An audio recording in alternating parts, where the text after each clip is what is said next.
Slavkovsky has it at the red line. He's just waiting for Leonard to come off. He does. Here come the Habs, and a shot here on Lindgren, and a save as Caulfield got it away. Ovechkin's going to turn. He fires. He got it. It's a hat trick. Oh, my. Alex Ovechkin finishes off a hat trick here in Montreal. How about that? He picked it up in between the dots, right in front of Charlie Lindgren, and slides it the distance, and a few hats making their way onto the ice here at Bell Center. Yeah, they appreciate it in Montreal, that's for sure. He is still getting it done. John Walton on the call last night. Hat trick for Ovi moves him into 10th all-time on the points list. Of course, he's the number one goal scorer of all time. Good morning. Bye-week football, but some hockey mixed in on the show today. Yeah, lots of football, even though it is the bye week. Joe Beninati, however, will join us in about 20 minutes to talk not only about Alex Ovechkin's big night in Montreal, but how about 15 goals for the Caps in their last two games. 8 last night in the win over the Canadiens.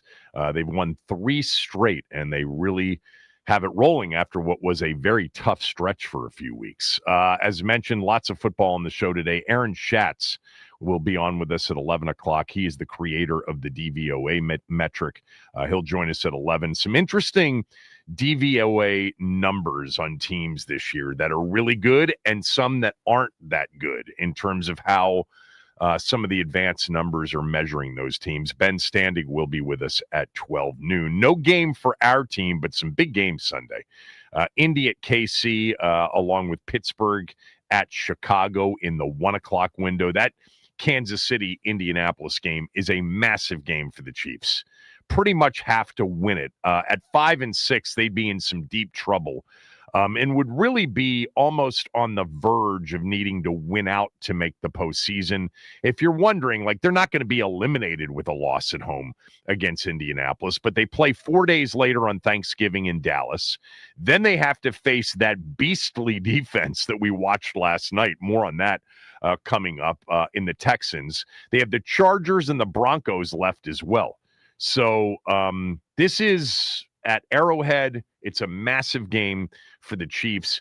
Pretty big game for Indy, too, and Daniel Jones in particular, because he has had 2 rough outings in a row, even though they got a win in one of those games. Their last game coming in Berlin, a 31-25 overtime win over the Falcons. By the way, the last 2 international games were overtime games. They were thrillers, including Washington losing to Miami in Madrid. But that's a big game. Then at 4, you got Pittsburgh at Chicago, which is a big game for both teams. Pittsburgh trying to keep ahead of Baltimore. Chicago trying to continue this incredible run of good football, but also good fortune, because their defense is not a great defense, but they are turning people over. That is always important, turnover margin, and they've got a very good one. 4 o'clock window, Dallas hosting Philadelphia. This is the chance for the Cowboys to get back into this thing. Can they, shut down the Eagles? Everybody has recently, but better defensive teams have done it. And the Eagles have still won those games against Green Bay and Detroit back-to-back. The Cowboys looked better on defense, but was it more about the opponent on Monday night, the Raiders? But Quinnen Williams had himself a game. If Dallas wins this game, it's like, it's headline for the next week and a half until they play their next game. I'm sorry, for the next few days until they play Kansas City. Let me just mention this.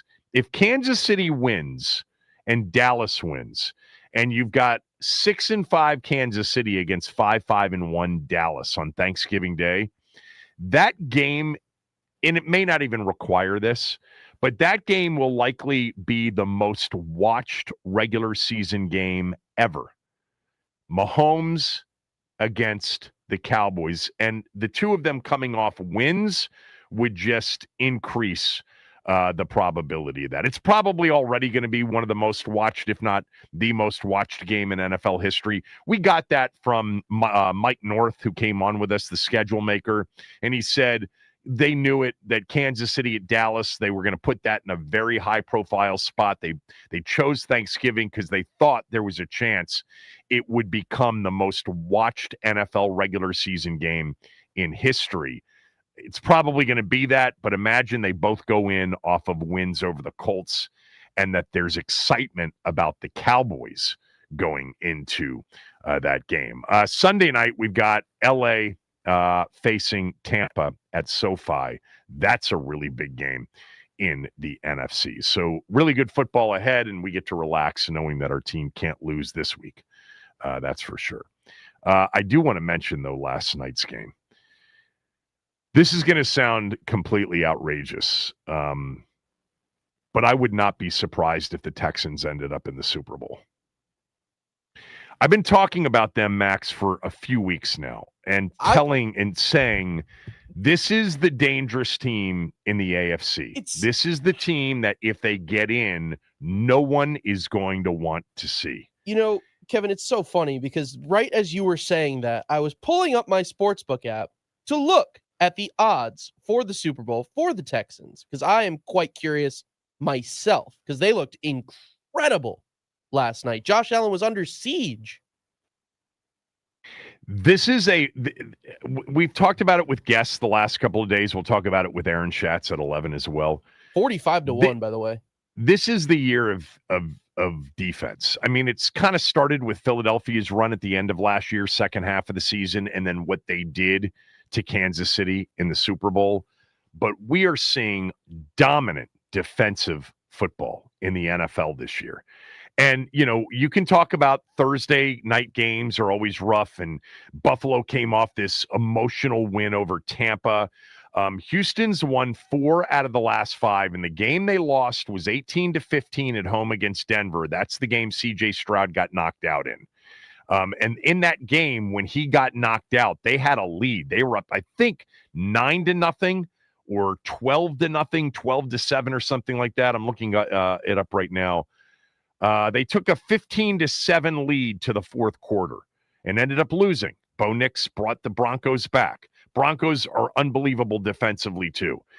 I don't think we've seen a pair of pass rushers like Will Anderson and Danielle Hunter on the same team in a long time.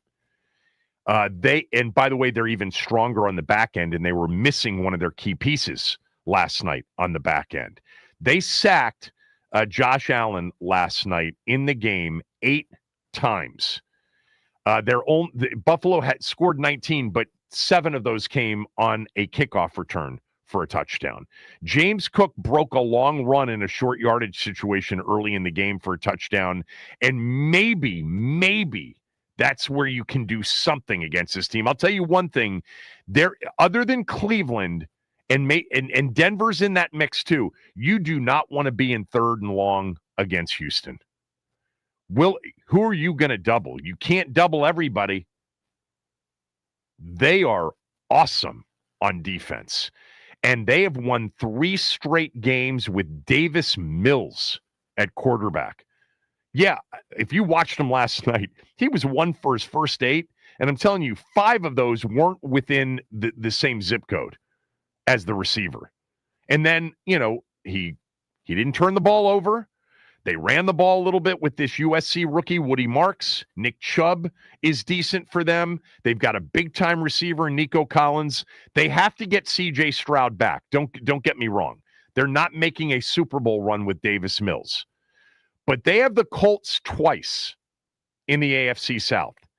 If the Colts lose this Sunday, they have a 2-game lead over Houston with 6 to go, right? At that point, 6 to go.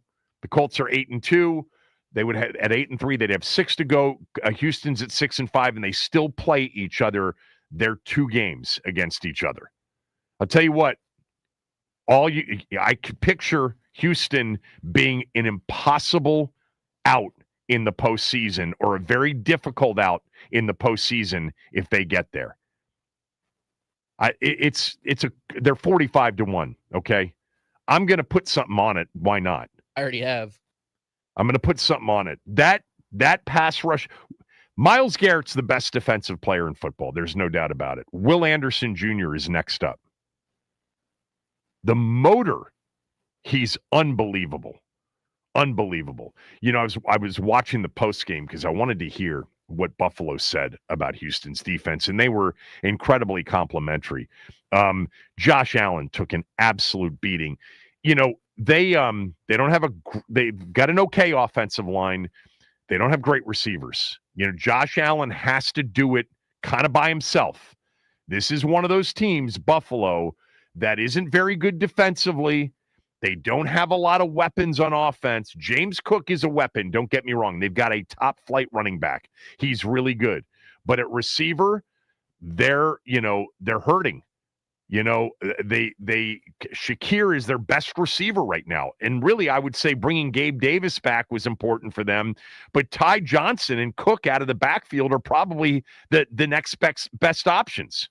Of course, you know, they do need their tight ends healthy. But interesting to watch Buffalo and Josh Allen. You know, some of those sacks, and he said, some of them are on me. I've got to get rid of the ball. But when you watch him, you understand the challenge. They don't have a great defense. They got to be out there. They got to keep the ball. They got to score, and people aren't open. And if they're in third and long or second and long, he's got to extend. He's got to try to make a play. And doing that, you're going to take some sacks against a team like Houston. The Texans, people, look out. 4 out of the last 5. All right, they beat the 49ers badly. Badly, they beat them. You know who they beat up on defensively? They just couldn't move the ball themselves. Were the Seahawks in a Monday night game about a month and a half ago.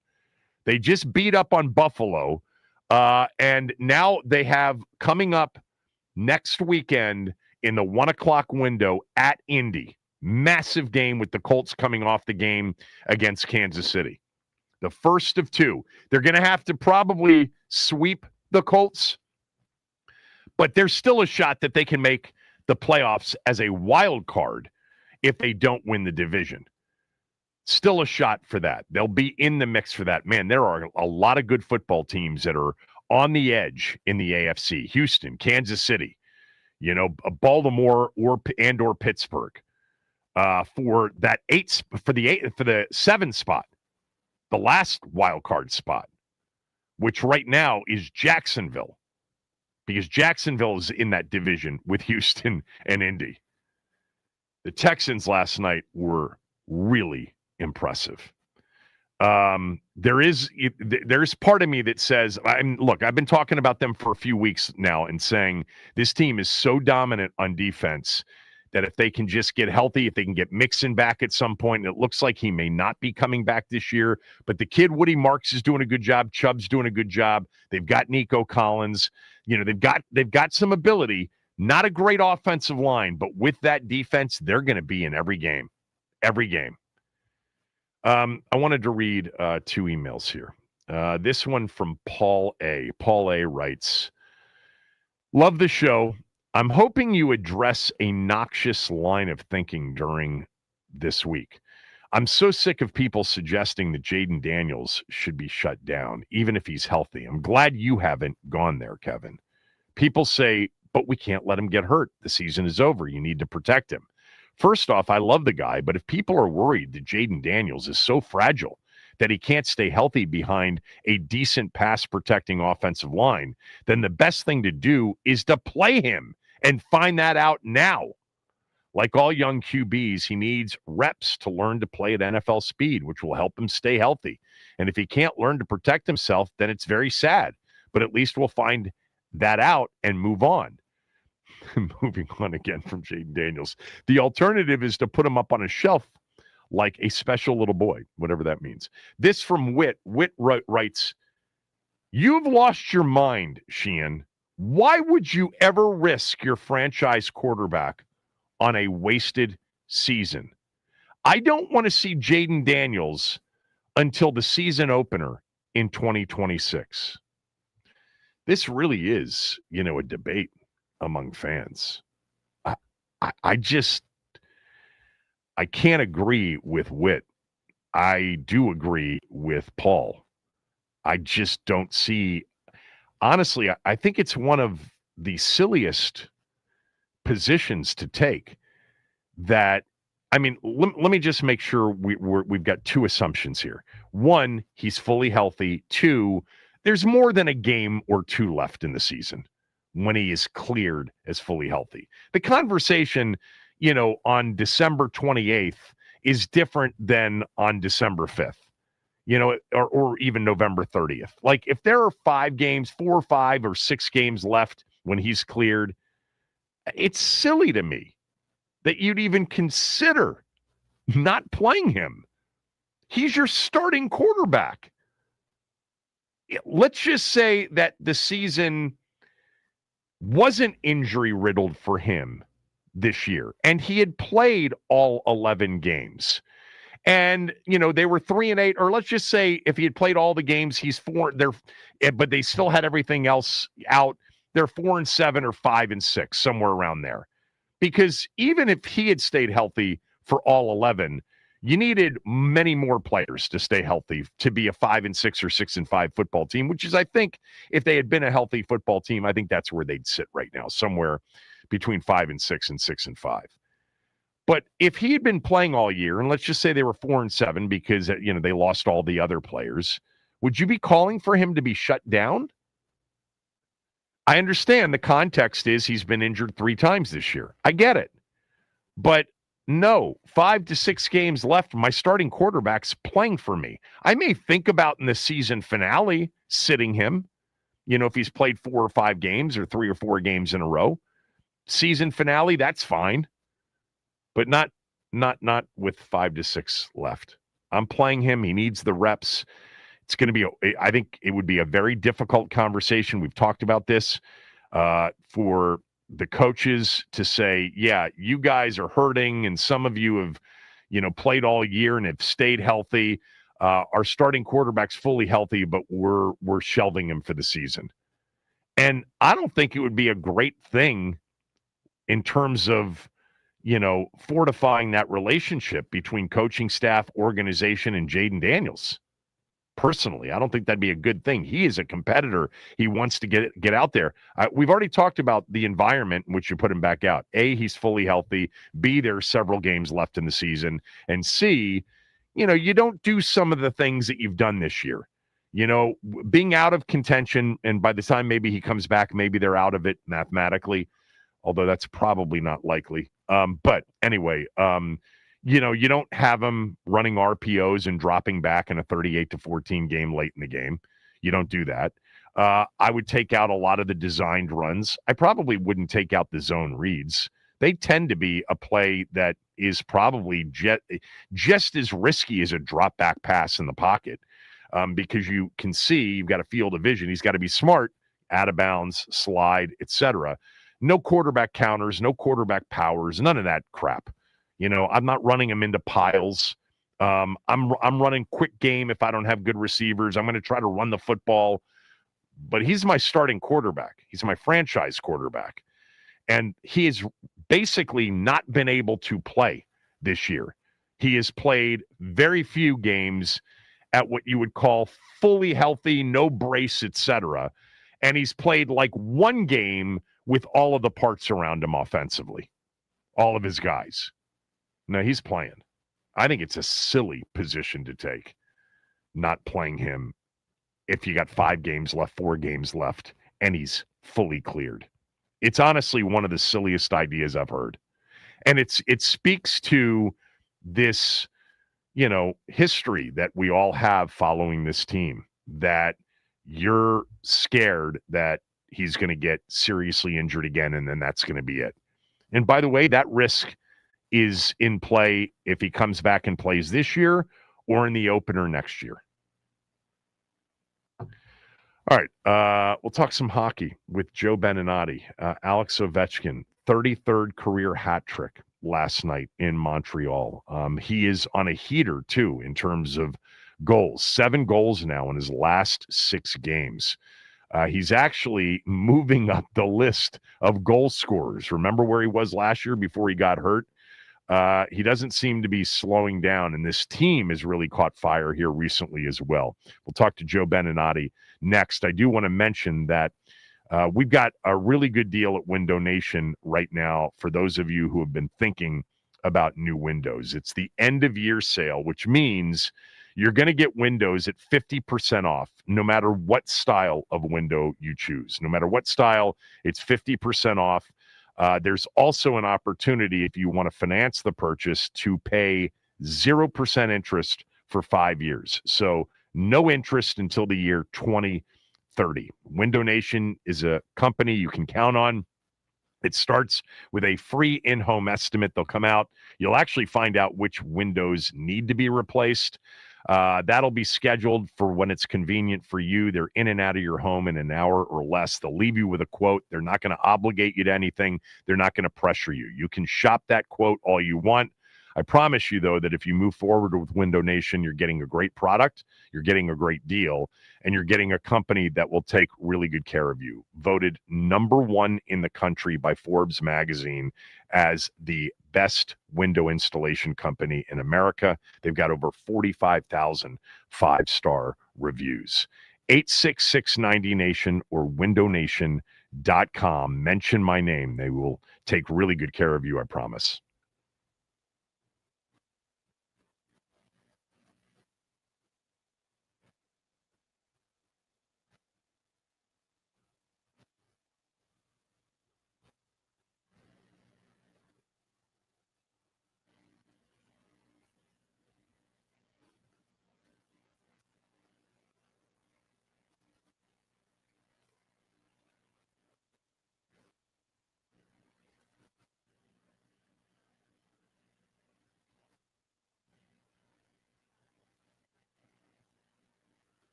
Caulfield fires.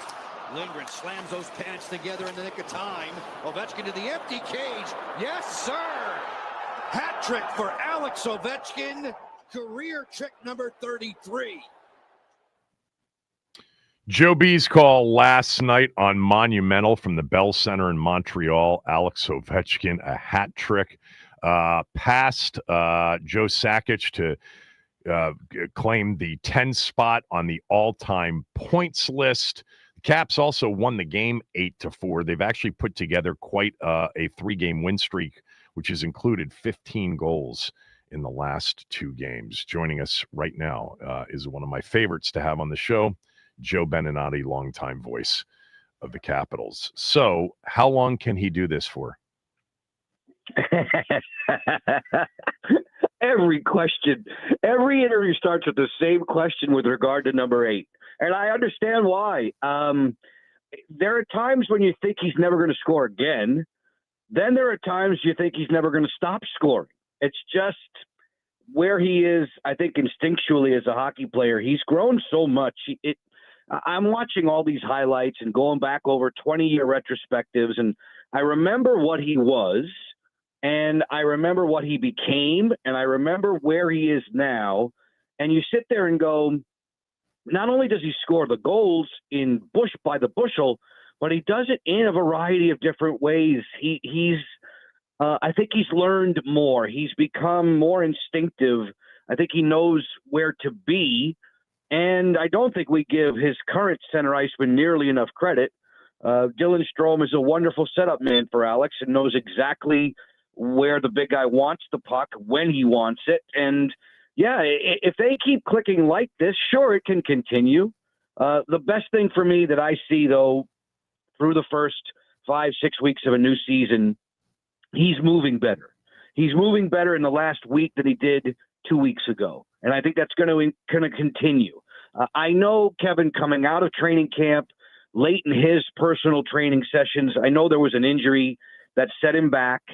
And he's been, what's that expression? He's like trying to catch a moving train all during camp and during the first few weeks of the season when he looks brittle on the ice at age 40. But lately, moving better. In particular, the second goal last night.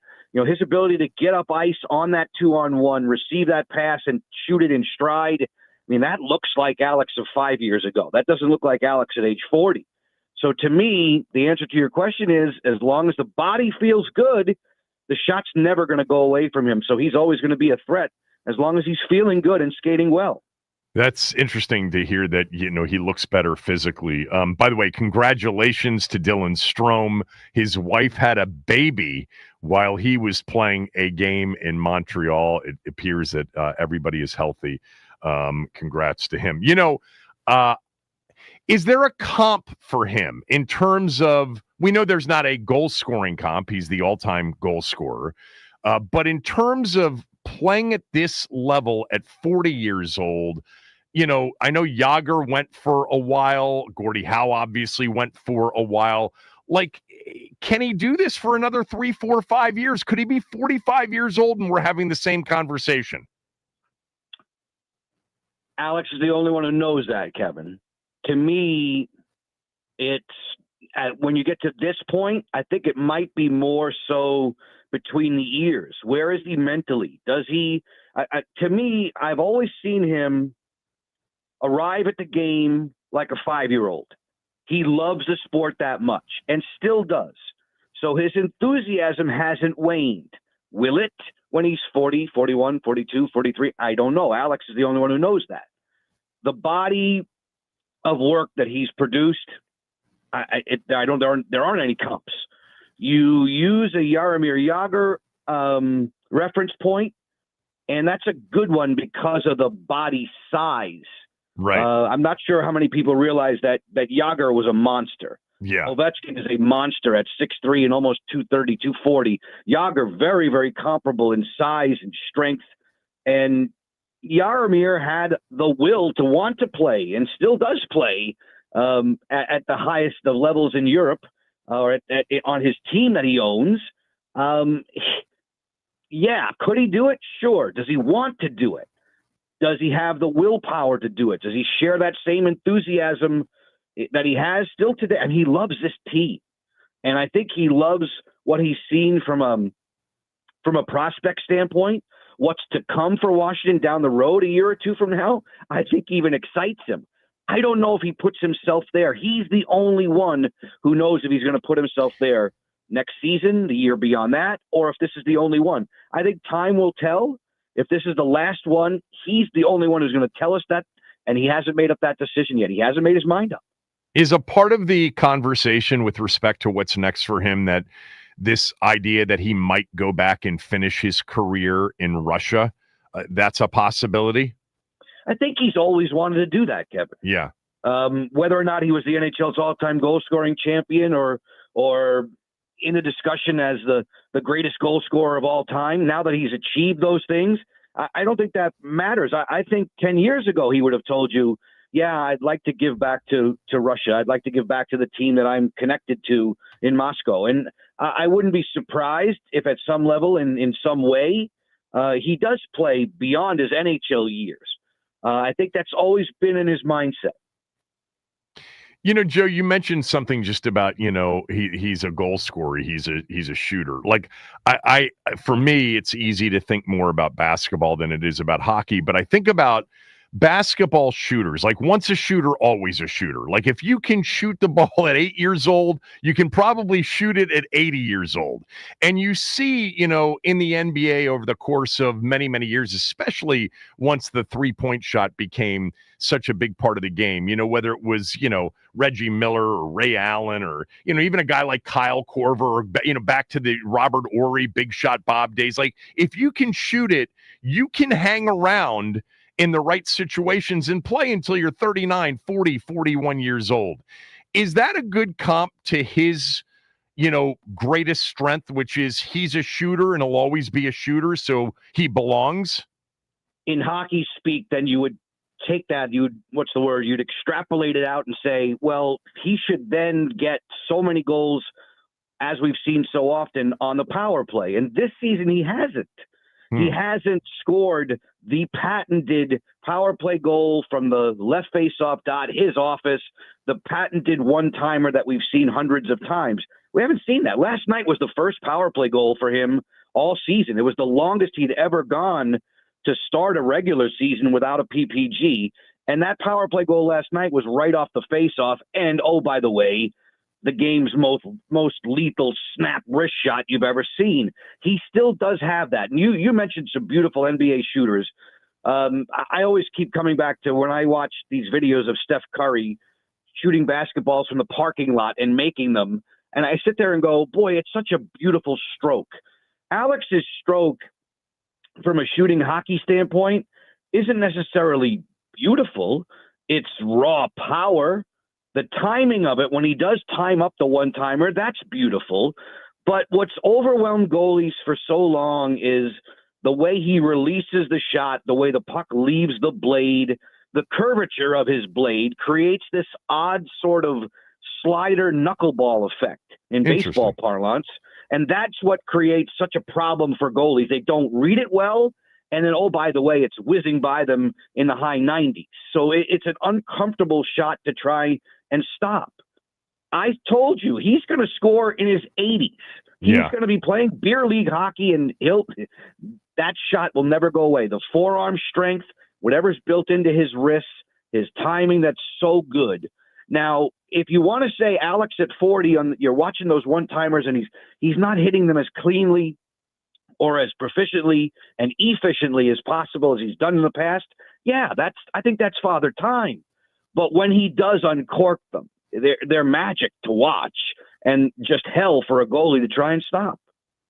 What's the reaction? Like, how do his teammates treat him? How does he interact with players that are so much younger? I understand that there are players like John Carlson and others that are up there as well. But, a guy like Ryan Leonard and some of these true young players, how do they, are they starstruck, or is it just, hey, it's Alex? It was a pretty cool interview last night. Ethan Frank scores 2 goals in the second period and an assist. He had a 3-point period for Ethan Frank, who's been an American League All-Star. He's a top threat at the AHL. We're just waiting for that to mature and blossom if it's going to happen in the NHL. And last night, boom, he gets 2 goals. He gets an assist. The first goal is assisted by Ovechkin, and he's sitting with Al Koken in between periods, and you can just tell what an honor it is for him. He says, anytime I'm on the ice with him, I receive a pass from him, he sets me up. It's an honor. Starstruck probably to some degree early in their careers, the younger guys, but they realize he's such a good guy. I can only speak to the Washington Capitals. I don't travel with 31 different teams. I travel with the Caps, and I watch the way that he interacts with the entire team, whether it be veterans or first-year guys. You know, it could be the youngest guy on the team. It could be the oldest guy next to him on the team.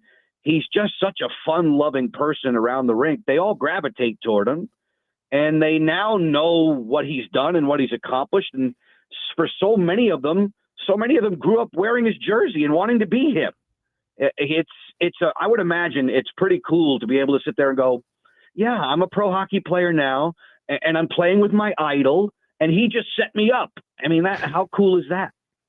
Yeah. 10 goals now, 10 assists, 20 points on the season. I mean, he's on a roll here, 7 goals in his last 6 games. So he's on a heater a bit. You mentioned the power play, and it was one of the things I was thinking about, and I looked it up this morning before the show, that it hasn't come on the power play, but it hasn't come on the power play for the team either. They have struggled as a team on the power play this year. They're in the bottom quarter of the league in power play percentage. Why is that? Last time we spoke, you wisely asked me, if the Capitals don't do well this year, you asked, why would they fall off? And I think I came up with a pretty good answer in that their special teams wouldn't be good. For some reason, the power play would fall off, or for some reason, the penalty kill wouldn't be where it would be. And in the first 5 weeks, 6 weeks of the season, that's been the problem. The Caps have been just fine 5-on-5. Their goals against average 5-on-5 is right there top of the league. It hasn't come offensively on the power play for the most part, and the penalty killing has been erratic and had some bad breaks. But the reason why the Caps, I think, aren't higher in the standings, don't have a better record, is because they've had some power play difficulties. Now, that's not the only reason, but it's one of those. The special teams haven't been, per se, up to snuff. Now, that's cyclical. And you just mentioned Alex Ovechkin on a heater. Usually when that happens, that's going to include power play goals. So all of a sudden you check the notes, power play goals now in 3 straight games and doing better on the PK and coming up with sometimes those stats can be deceiving, Kevin. I know if the penalty killing percentage isn't in the high 80s, people get worried. But as long as you kill the big shorthanded situation late in the game, you make the shot block on the penalty kill that helps preserve a 1-goal lead, that's going to earn you points for Spencer Carberry and the coaching staff. Even though maybe, you gave up another power play goal, but still you shut down that most important one in the third period against a team that really moves a puck like Montreal. All of a sudden, those are things that the coaching staff points to and says, good, this is us climbing. We're getting better. We're going to find our rhythm here. And all of a sudden, the numbers are going to match up. And the Caps are going to have a spell where, wow, they just went 4 for 7 on the power play. And wow, they've just killed 19 straight. And that cures whatever ails the overall statistical numbers. As long as you're getting the big power play, at the very least, I always hear Spencer say this, as long as the power play's failure isn't hurting the rest of your offense, that's the problem. When the power play goes out there, sputters, doesn't give any momentum to the 5-on-5, now you're going to lull around and you're not going to score the way we know they can score. They're picking it up. They're getting more productive in the first periods in the last couple of games. Obviously, 15 goals in 2 games helps. Yeah. But that's going to breed confidence. And more than anything, I think that's what a number of these younger players, once they see the red light coming on for themselves and for their teammates, they're going to go, okay, we can do this. We can live up to expectation. You know me. I'm not sitting here watching every game every night. It's not my thing, but I have a couple of friends who are into it. And they've actually, like when they were going through some struggles, I heard, but you know what? They're actually a good team, and they're not they're not getting there yet. They had that 4-game or 5-game losing skid. There wasn't any alarm with them. What do we know right now through, 20, 21 games about this team? I think you could, if you compiled the first 2 years under Spencer Carberry, I think you can understand why there's no panic. The first year under Carberry, they had to win games 2-1. They were not scoring nearly as well as we might have expected. They had to grind things out. Year 2 under Carberry, his NHL Coach of the Year award, they're running away with the East. They're scoring 5 goals a game. If you compile and mix those two, now you're seeing what's happening in year 3. And they realize, okay, if we have to fall back on the 2-1 philosophy, if we have to lean on the boy, Logan and Chucky, the 2 goalies have to be tremendous for us to have a chance, we can do that. Or now, in the last week or so, if we need to pump it up and win some games where all of a sudden, wow, the defense gave up 3 and 4. Oh, there's no chance. Well, they've just won 2 games in a row where they've given up 4 goals. That's not the script. I don't think Spencer Carberry is going to sit there and go, yeah, we want to give up 4 goals a game. No.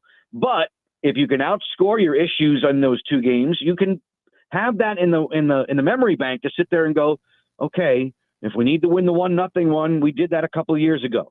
If we need to win the 8-7 one, we'll show you that we can do that too. That's promising to me, and that's why I don't think they're panicking.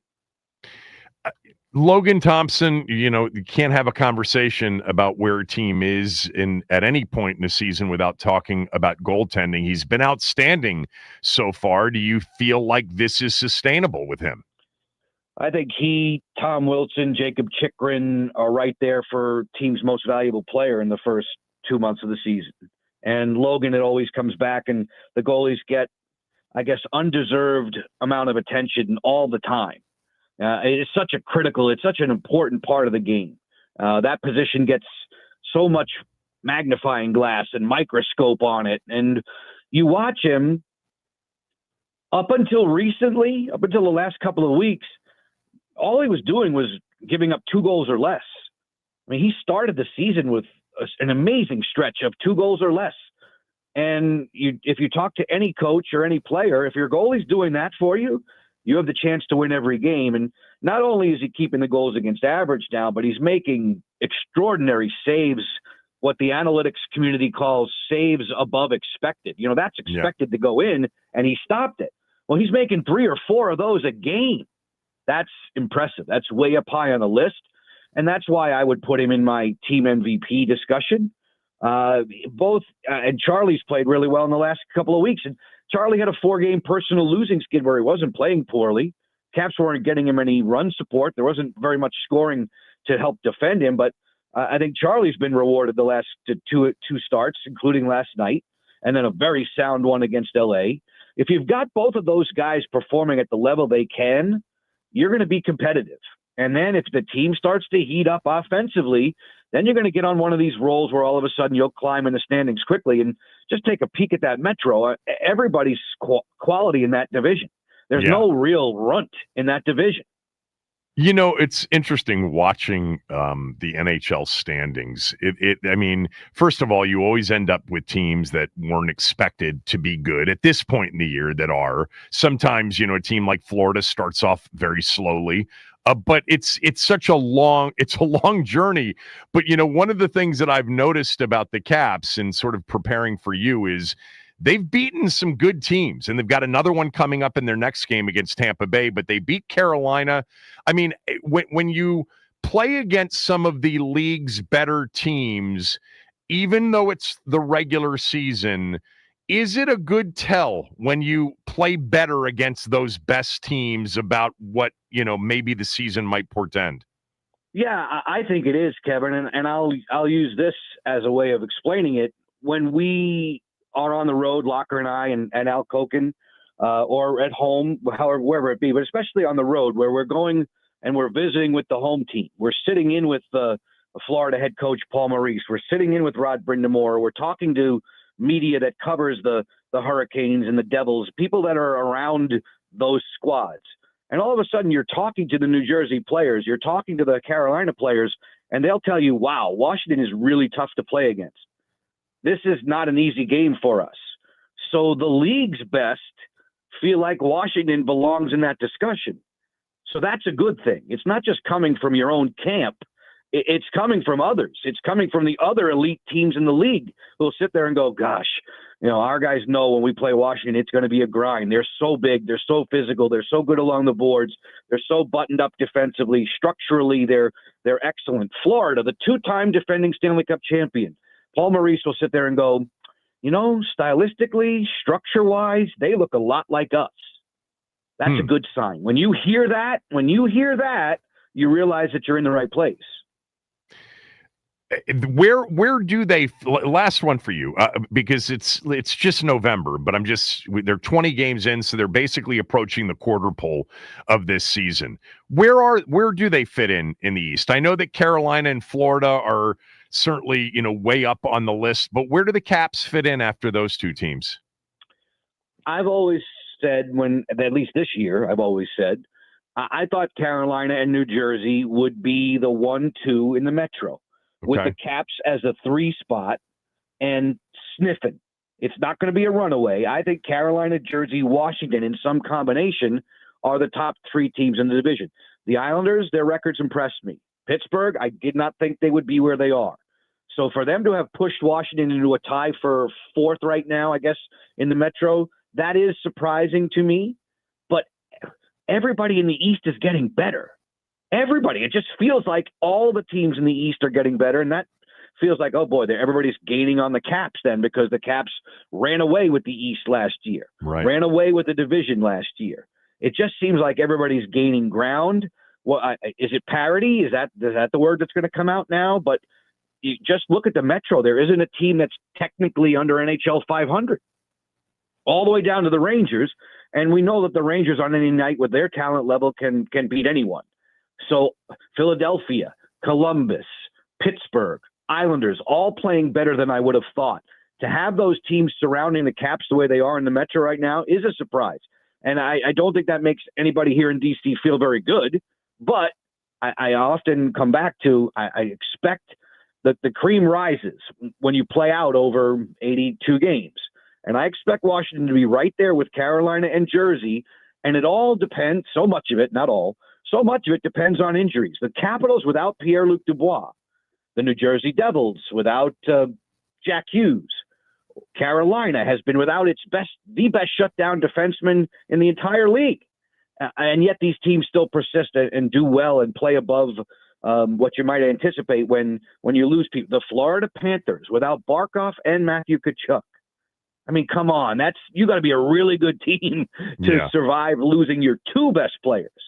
And the Caps are going to feel that sting of missing Dubois over the months that he's going to be out. I still, though, imagine them with Carolina and Jersey in the Metro. Yes, 16 teams in the East right now, and literally 15 of them are within 6 points of each other. It is bunched up, long way to go. It'll be entertaining. You know how much I appreciate when you jump on with me, especially on days like today. I thank you for it and hope you're well, and happy Thanksgiving to you. Same to you, big boy. Thank you. Yep, Joe Beninati, everybody. Alex Ovechkin went nuts last night. Hat trick, 33rd of his career, 7 goals last 6 games. Caps are on a bit of a run here with 3 straight, 15 goals in the last 2. They're sitting at 24 points, 4 points behind the Metro leader, Carolina. They play Tampa next, and Tampa's been playing very well. All right, we'll get to some football at 11 with Aaron Schatz. I'll have a quick thought when we come back on a huge local game here this weekend. Kevin Sheehan Show, the Team 980 and the Team980.com.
So when your athletic director is new and he gives you a public show of support to come back to continue coaching, the next game afterwards is a pretty important game.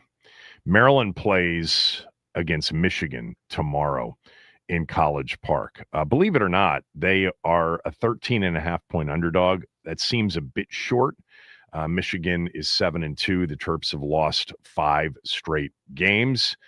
They sit at 1-6 in the Big Ten, 4-6 overall. I'm sorry, they've lost 6 in a row. They really haven't been close in their last 3.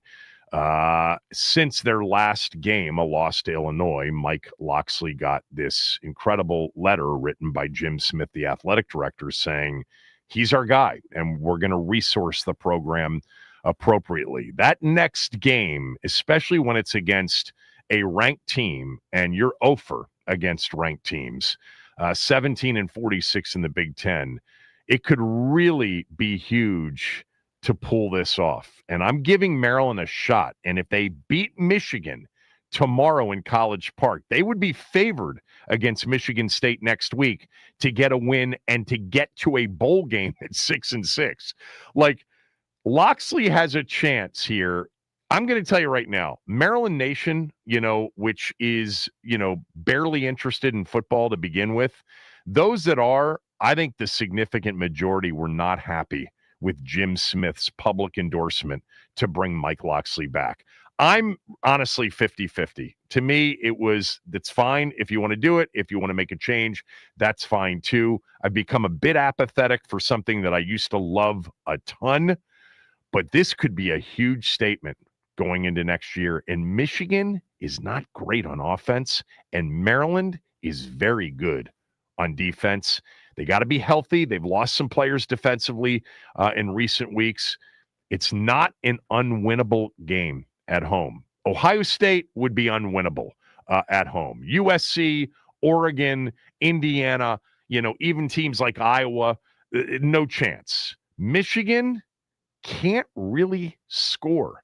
They barely beat Purdue, who's a terrible team. They haven't won at all in the Big Ten. A few weeks ago, they barely beat Northwestern, who's played well this year. They struggled with Michigan State, who also is winless in the Big Ten. Maryland's got a shot tomorrow. They're gonna hang in there against Michigan. They might be in the smell test. We'll find out later on in the show. Next, Aaron Schatz, the DVOA creator, will join me. We'll talk about the teams that, from his analytics, metric, the teams that are really good versus those that are not. That's next.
All right, we're going to talk to Aaron Schatz, hopefully. We're just having some issues with our phones.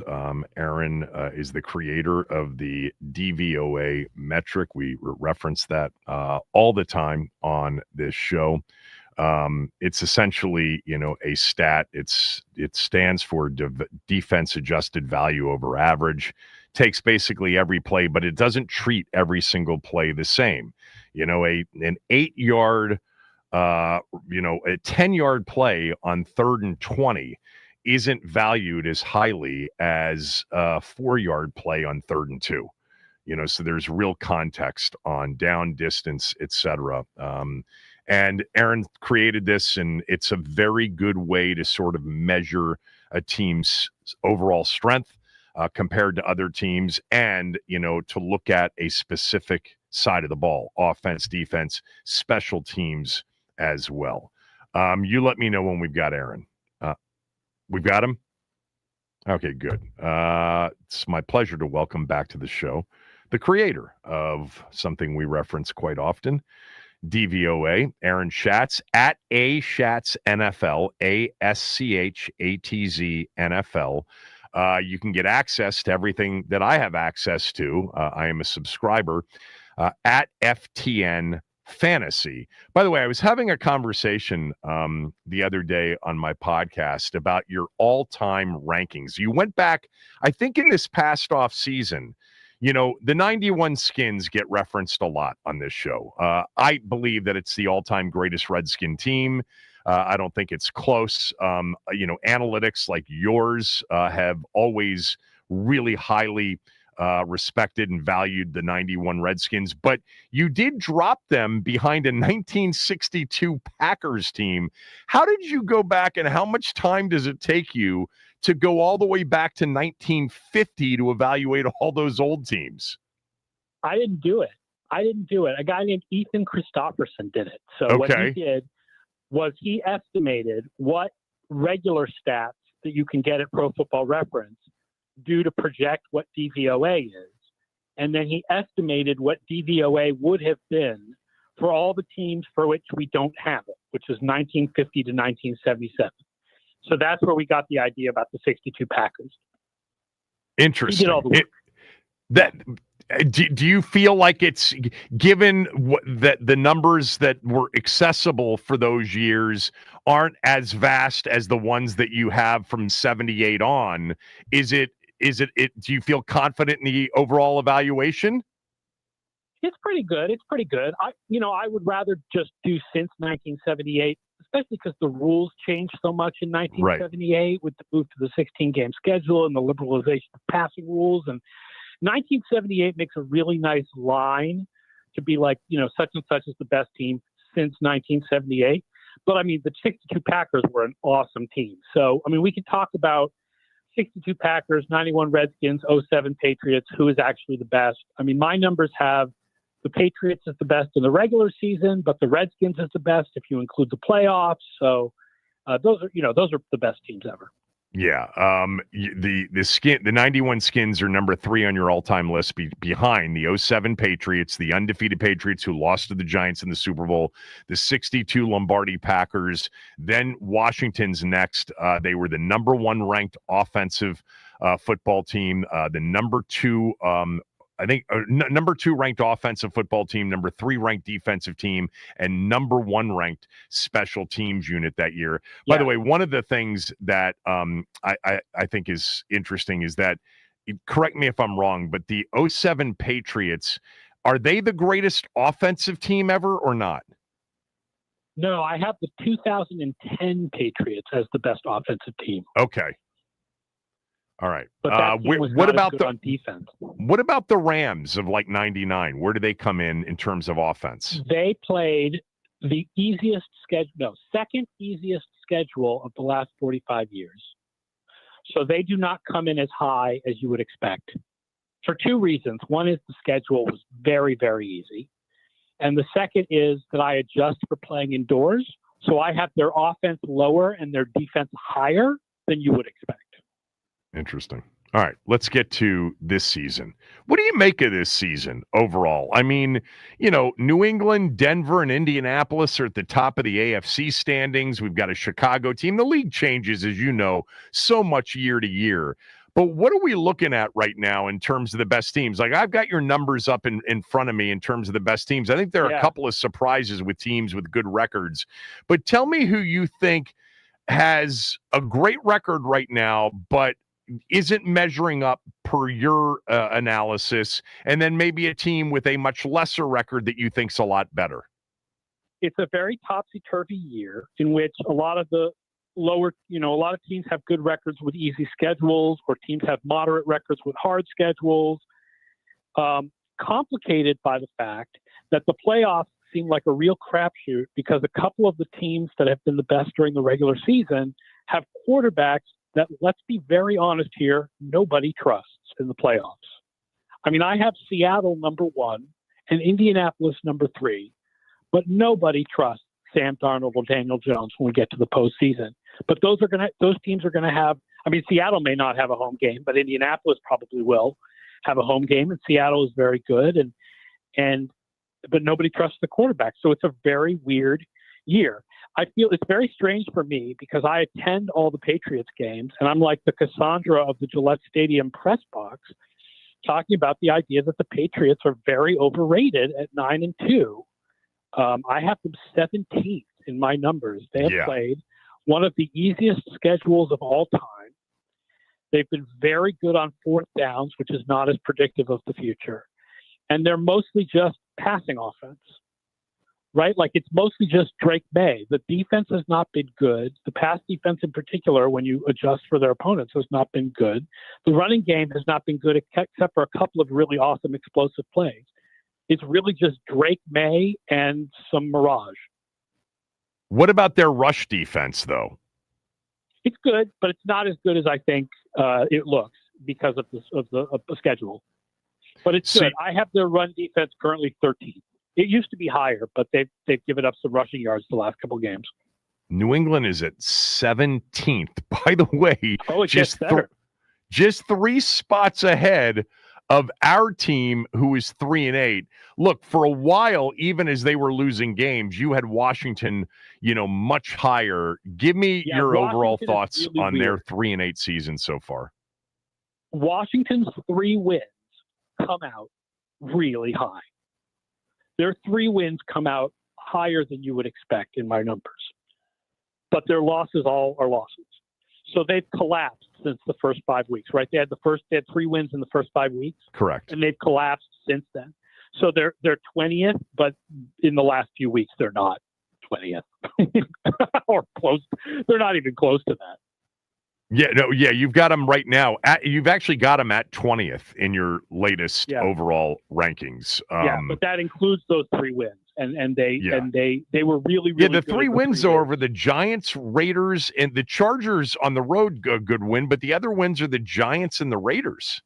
Yeah, they dominated in the play-by-play. So even after you adjust for the schedule, they come out really well for those games.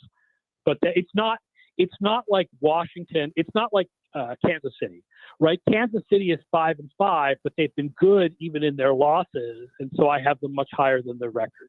Right. Washington's not like that. They've been bad in their losses. It's just they had 3 really good games early in the season. So if you look at the weighted numbers, which give less weight in the early season, they're 23rd and dropping. Got it. Tell me, Aaron, about this season that, just as an NFL fan and observer and watcher every Sunday, I feel like, starting with the Super Bowl and really the end of year run by Philadelphia's defense, that we've seen a resuscitation of great defense in the NFL. And to a certain extent, it's trumping great offense right now. Am I right or wrong? I think that you are wrong, but I think what we are seeing is a wider than usual range of defenses. There are also more defenses that people are like, that's got to be the worst defense I've ever seen. True. Like ours. People are like, Washington has to be the worst defense I've ever seen. And then they watch the Jets and they're like, oh, no. Now that's the worst. And then they watch Dallas and then they watch Cincinnati. Right. And that really is the worst. Cincinnati is the worst defense I've ever tracked through 10 games. So it's just a really wide range from the best defenses like Seattle and Houston to the worst defenses like Cincinnati.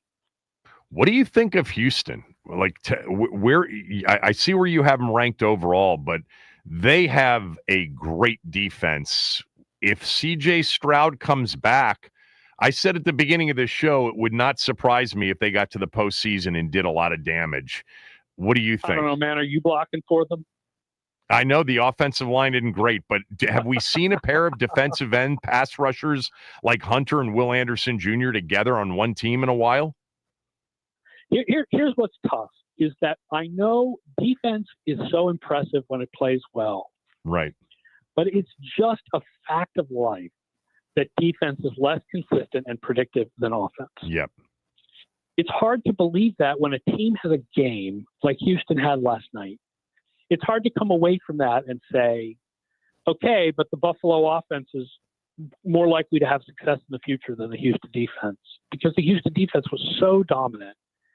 But, I mean, look, they let Jacksonville score a bunch of points on them before they came back in the second half of that game, right? Defense is just less consistent than offense. So, I mean, can Houston go on a run? I mean, I have them at about 40% to make the playoffs at this point. But it's more likely that their offense will be bad, that their defense will be as good as last night for 4 straight games. Yeah, one of the things I've referenced, because you told me this several years ago, and it's just so true, is that the variance with defense is so much greater than offense. And even though Washington's a terrible, terrible defensive team, mostly because of the injuries, but I don't think they were going to be good anyway, it doesn't necessarily mean they're going to be at the bottom of the barrel next year, although they do need some players. It would help if they had some. Yeah, I mean, I looked at the season. I looked before the season, and the average old defense was average.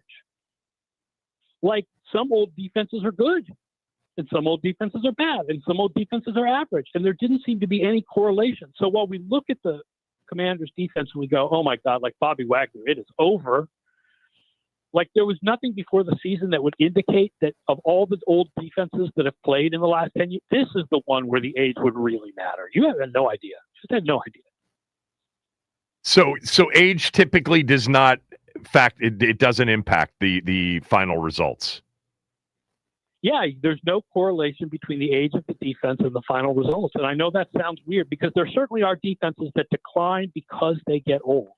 It's just really hard to predict that. There are also some great Steelers and Patriots defenses that were old and still were really good. Yeah, we're talking to Aaron Schatz. So, you've mentioned that New England, is very overrated per DVOA. You've talked about, Seattle being at 1 and Indianapolis being at 3, but nobody trusts either one of those two quarterbacks once they get to the postseason.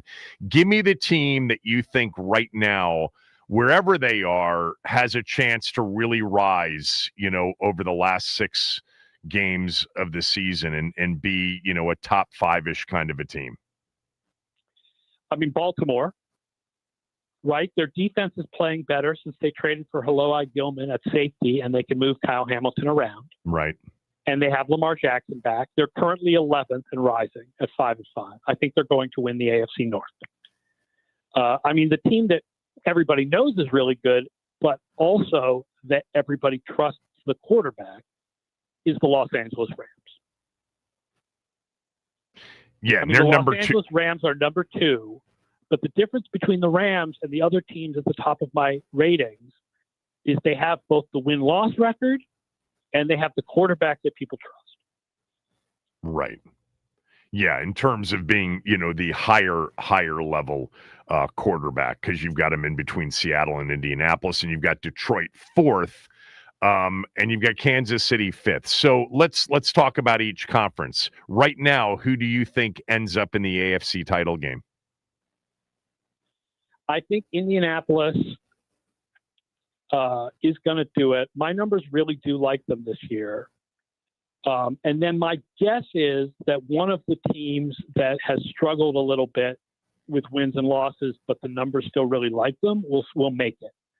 That Buffalo or Kansas City will overcome Denver and the Patriots and make it to the AFC Championship game. Obviously, we don't know yet what the seeding will be. And this is, I will point out, not what I want, because as I have talked about, it's very weird for me. I'm a Patriots fan, so it's weird for me to be like, yeah, the Patriots are overrated, la, la, la. Like, that's my team. I want to be wrong, but I don't think I am.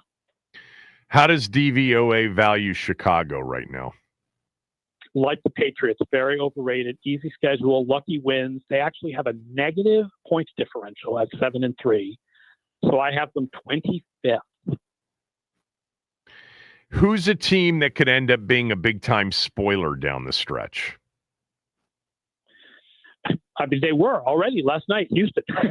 Right. But you've got them as a 40% chance to make the postseason. They still have 2 games left with the Colts. Yeah. Yeah. So even if they don't make the postseason, they very much can be spoilers for the Colts. And I can't remember, do they still play the Jaguars as well? Yeah, they play the Jags. I think they play the Chiefs too, still. So, I mean, that is I've had the Texans higher than their record all year. I mean, I've had them like in the top 12, even when they were like 2-5 or whatever, 3-5.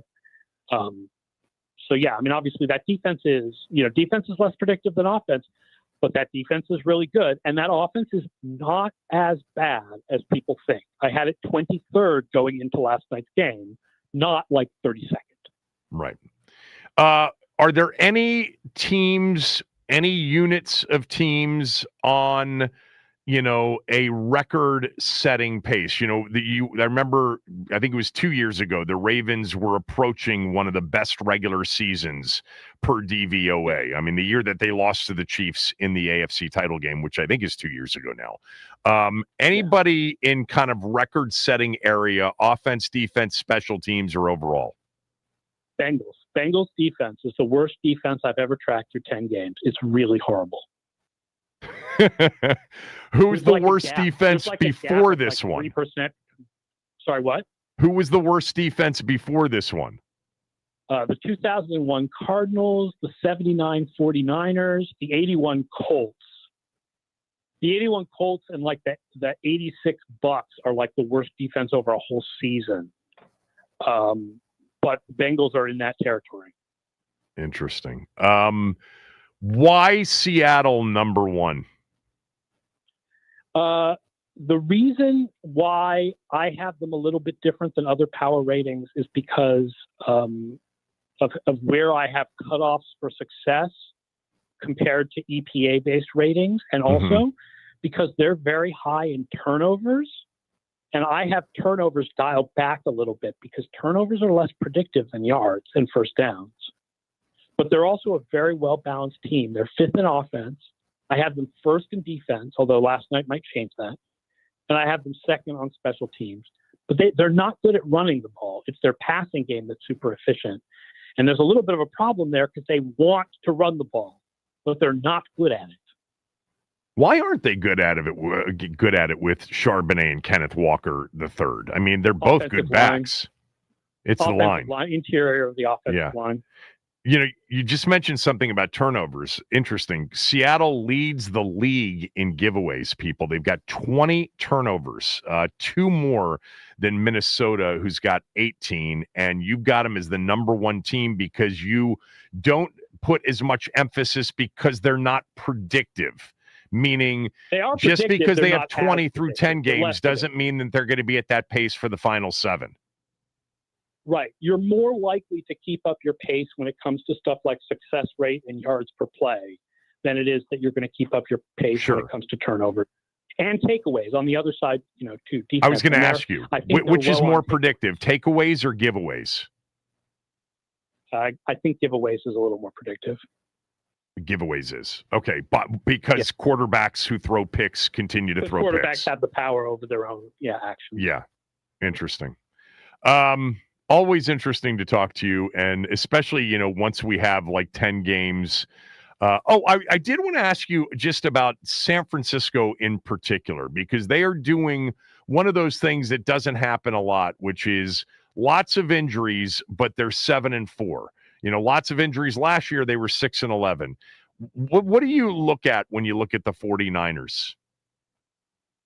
Well, the first thing is they're like this every year. They had 1 year a couple years ago where they were low in injuries, and otherwise they are high in injuries every year. It's very clear that the 49ers do not value player health in the way that other organizations do, that they are more willing to take a chance on players who are more injury prone because they know that the highs are worth it, but that they end up then getting a lot of injuries. And I think it's a great coaching job by Shanahan to have this team at 7-4, despite all the injuries that they have. And they are getting guys back, but on defense, they're not. Right? On offense, they're getting guys back. On defense, those guys are done for the year. Bosa, done for the year. Fred Warner, done for the year. Michael Williams, the rookie edge rusher, done for the year. So their offense can be a top 5 offense the rest of the way. That defense is cooked. Who do you have winning the MVP? I would vote right now probably for Matthew Stafford. Right now, Stafford and May, sort of 1-2 in order. Thanks, Aaron, as always. Really appreciate it. Hope you're well. All right. Thank you very much. FTNfantasy.com is the website. Exactly. FTNfantasy.com, and you'll get access to all of the DVOA numbers. I am a subscriber and have been for a few years now. At AShats NFL on X on Twitter. When we come back, we will start the Sunday look ahead. We'll go around the NFL and preview a big Sunday in the league as we approach Thanksgiving. Kevin Sheehan Show, the Team 980 and the Team980.com.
The biggest plays and clutch moments. Oh, look out! Touchdown! A miracle! It's time to go around the NFL. All right, football talk on the Team 980 presented by Paramount Plus. You can't count on much, but you can always count on Sundays with the NFL on CBS and Paramount Plus. Watch your local NFL game live every Sunday, all season long. Visit ParamountPlus.com/NFL to get started today. So we start off in Baltimore, where the Ravens take on the Jets. Jets starting Tyrod Taylor after benching Justin Fields, and the Ravens are on a 4-game win streak and 3-0 since they got Lamar back. Kickoff 1 p.m. Clete Blakeman, head ref for this one. Ravens minus 13.5. Over under is 44.5. 13.5 is a lot of points, Kev. Not sure I can get behind it, but what say you? By the way, the head referee in the game last night, Adrian Hill, got hurt and was replaced. Non-contact injury. Looked scary. Yeah. He's from here, by the way. Really? I didn't know that until last night. I think he lives in Bowie, Maryland, in PG County. Look, Tyrod Taylor is one of those backup quarterbacks in the NFL that I think you can always feel comfortable with. For sure. He just has a knack of playing well, regardless of what team he has played on. And he's played on a lot of football teams. I'm pulling up right now how many teams he's played on. 1, 2, 3, 4, 5, 6. This is team number 7 for him since 2011 coming into the league. Remember, he was a quarterback at Virginia Tech. And he's, I don't think he's Mariota in terms of a backup, but he is a more than competent backup and a decent, every once in a while starter. So they're going to be much better at that position than they've been with Justin Fields. Justin Fields, there's something going on with him mentally where he's just afraid to throw the football more times than not. It's been painful to watch them. I would bet the Jets are a competitive team. Look, you know me, I'm not on the Ravens right now. I think that their schedule is definitely a big part of why they've gotten back to 500, right? Their last 3 games, Miami, Minnesota, and Cleveland, all 3 of them are on the road. But if Dylan Gabriel stays in that game last week, I don't think they beat the Browns. I don't think they would have won the game. Minnesota was a competitive game, up against J.J. McCarthy. Miami was actually much more competitive than the score indicated. They beat the Bears. That was the Bears' last loss, to get this thing started after their bye week. And look, it's not like it gets harder. Jets, then 2 games with Cincinnati, with Pittsburgh sandwiched in between. They do close with New England, Green Bay, and Pittsburgh, the Green Bay and Pittsburgh games on the road. I don't feel good about Baltimore's defense. I feel good about Baltimore's organization. That's 100% true. And so I'll tell you this, Max, let me just say this. If they do win the division, and I'm still predicting Pittsburgh to win the division, still, I don't see them being a threat in the postseason. They would, the AFC North winner more likely than not is going to be a 4 seed. Mm-hmm. So they're going to get a 5 seed in the first round. Right now, that would mean in the first round of the AFC playoffs, that would mean like a home game against the Chargers. They might play a home game against Buffalo. They might play a home game against somebody like Houston. They might play a home game against somebody like Kansas City in the first round. I'm not Denver, the Colts, the Chiefs, the Bills, all of those teams I could see making the Super Bowl out of the AFC. I can't see, this is not the Ravens year. And I've been on the Ravens the last couple of years, man. It's been easy to be on them. But I don't think they can stop enough people. They might get there. Too. I don't think they can stop enough people. As far as the game against the Jets, they're playing a team that will have a competent quarterback, and they really didn't play that last week against Cleveland. They didn't really play that against Minnesota.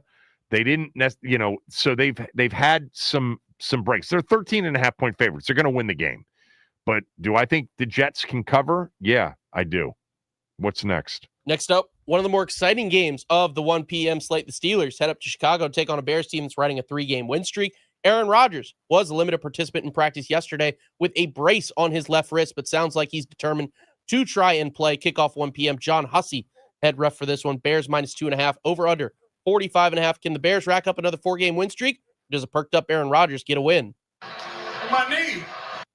Yeah, I mean, he's got to play for them to have a shot. Look, the team really does like Mason Rudolph. Remember last year, they're like, we don't need a quarterback. And then they got Aaron Rodgers, and they do love Aaron Rodgers if you read and follow the whole Pittsburgh situation. He's had a couple of rough games. You know, he had his worst game of the year against the Chargers by far. And then against Cincinnati, it was a lot of the dink and dunk. They're not taking shots downfield. You know, they can't hold up in protection. And they've got one legitimate downfield threat. By the way, didn't Jaylen Warren get hurt in the last game as well? That would be a big miss for them. I actually think, of course, Pittsburgh can win this game. Chicago is thriving right now on turnovers and takeaways. It's not a good defense. For the Steelers, you know, they didn't play a good defense last week against Cincinnati. I think they had 2 defensive touchdowns in that game, didn't they? Have 2 defensive scores late. Had a fumble return and an interception return in the game against this. I give the Steelers a shot. This seems to be one of those games where the public is all on the favorite. The Steelers can go in there and win if Aaron Rodgers is healthy enough and can play at the level that he's played at times this year. All right, next up, Patriots. They make a trip over to Cincinnati to face the Bengals. Patriots tied for the longest win streak in the NFL at 8 games, and the Bengals just took a feisty 34-12 loss to the Steelers. No Jamar Chase. Feisty? 34-12? Well, because it's feisty for this reason, because Jamar Chase has spit on Jalen Ramsey. Okay, that's why it was feisty. Yeah, well, he will not be playing. Joe Burrow might, though. Yeah, Joe Burrow could be back, but no Jamar Chase. So you got T. Higgins. You know, that means you're going to get a lot of Chase Brown. Look, the Bengals have proven that they are capable, you know, with Joe Flacco in that offense, of scoring points. You know, they didn't last week. The Steelers' defense is all of a sudden come alive. I should have mentioned that about the Chicago game. So whether it's Burrow or Flacco, they're going to have the ability to throw the football. No Chase is going to obviously hurt them big time. But I give them a chance, you know, at New England. This could be one of those shootouts that they've had a couple in their last 3 or 4 games, or 3 out of the last 4 games. I don't see them winning the game, but I could see easily a 31-27, 34-31 kind of a game. Cincinnati can score. They can move the football. New England's been good against the run, not as good against the pass defensively. I give the Bengals, you know, a shot. By the way, you know, you think about Cincinnati in that AFC North, man, the opportunities that have slipped away after they beat Pittsburgh in that thrilling Thursday night game. They lost 39-38 to the Jets, blew a double-digit lead, blew a lead against the Bears and lost 47-42. Last week, different, you know, with the Pittsburgh defense really coming up and playing well. But if they could have gotten that Jets and Bears game, and they're sitting there at 5-5, I think people would be giving them a shot with Burrow returning. This is going to be a better game than people think. Yeah. Better game than people think. I agree. All right. What's next? Next, we get the Giants heading over to Detroit. See the Lions. More Jameis in this one for New York, so it'll certainly be a watchable game.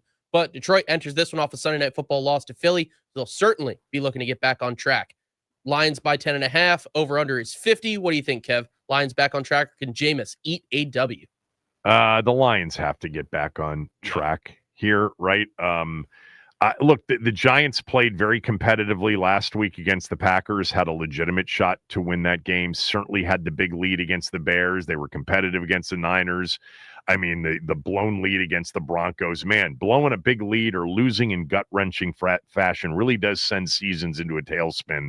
You know, Chicago last year with the Hail Mary, Washington this year with the botched handoff against Chicago, and the Giants after beating the Eagles on Thursday Night Football and having a 19-0 lead in Denver against that team in the Mile High City, and then blowing that lead.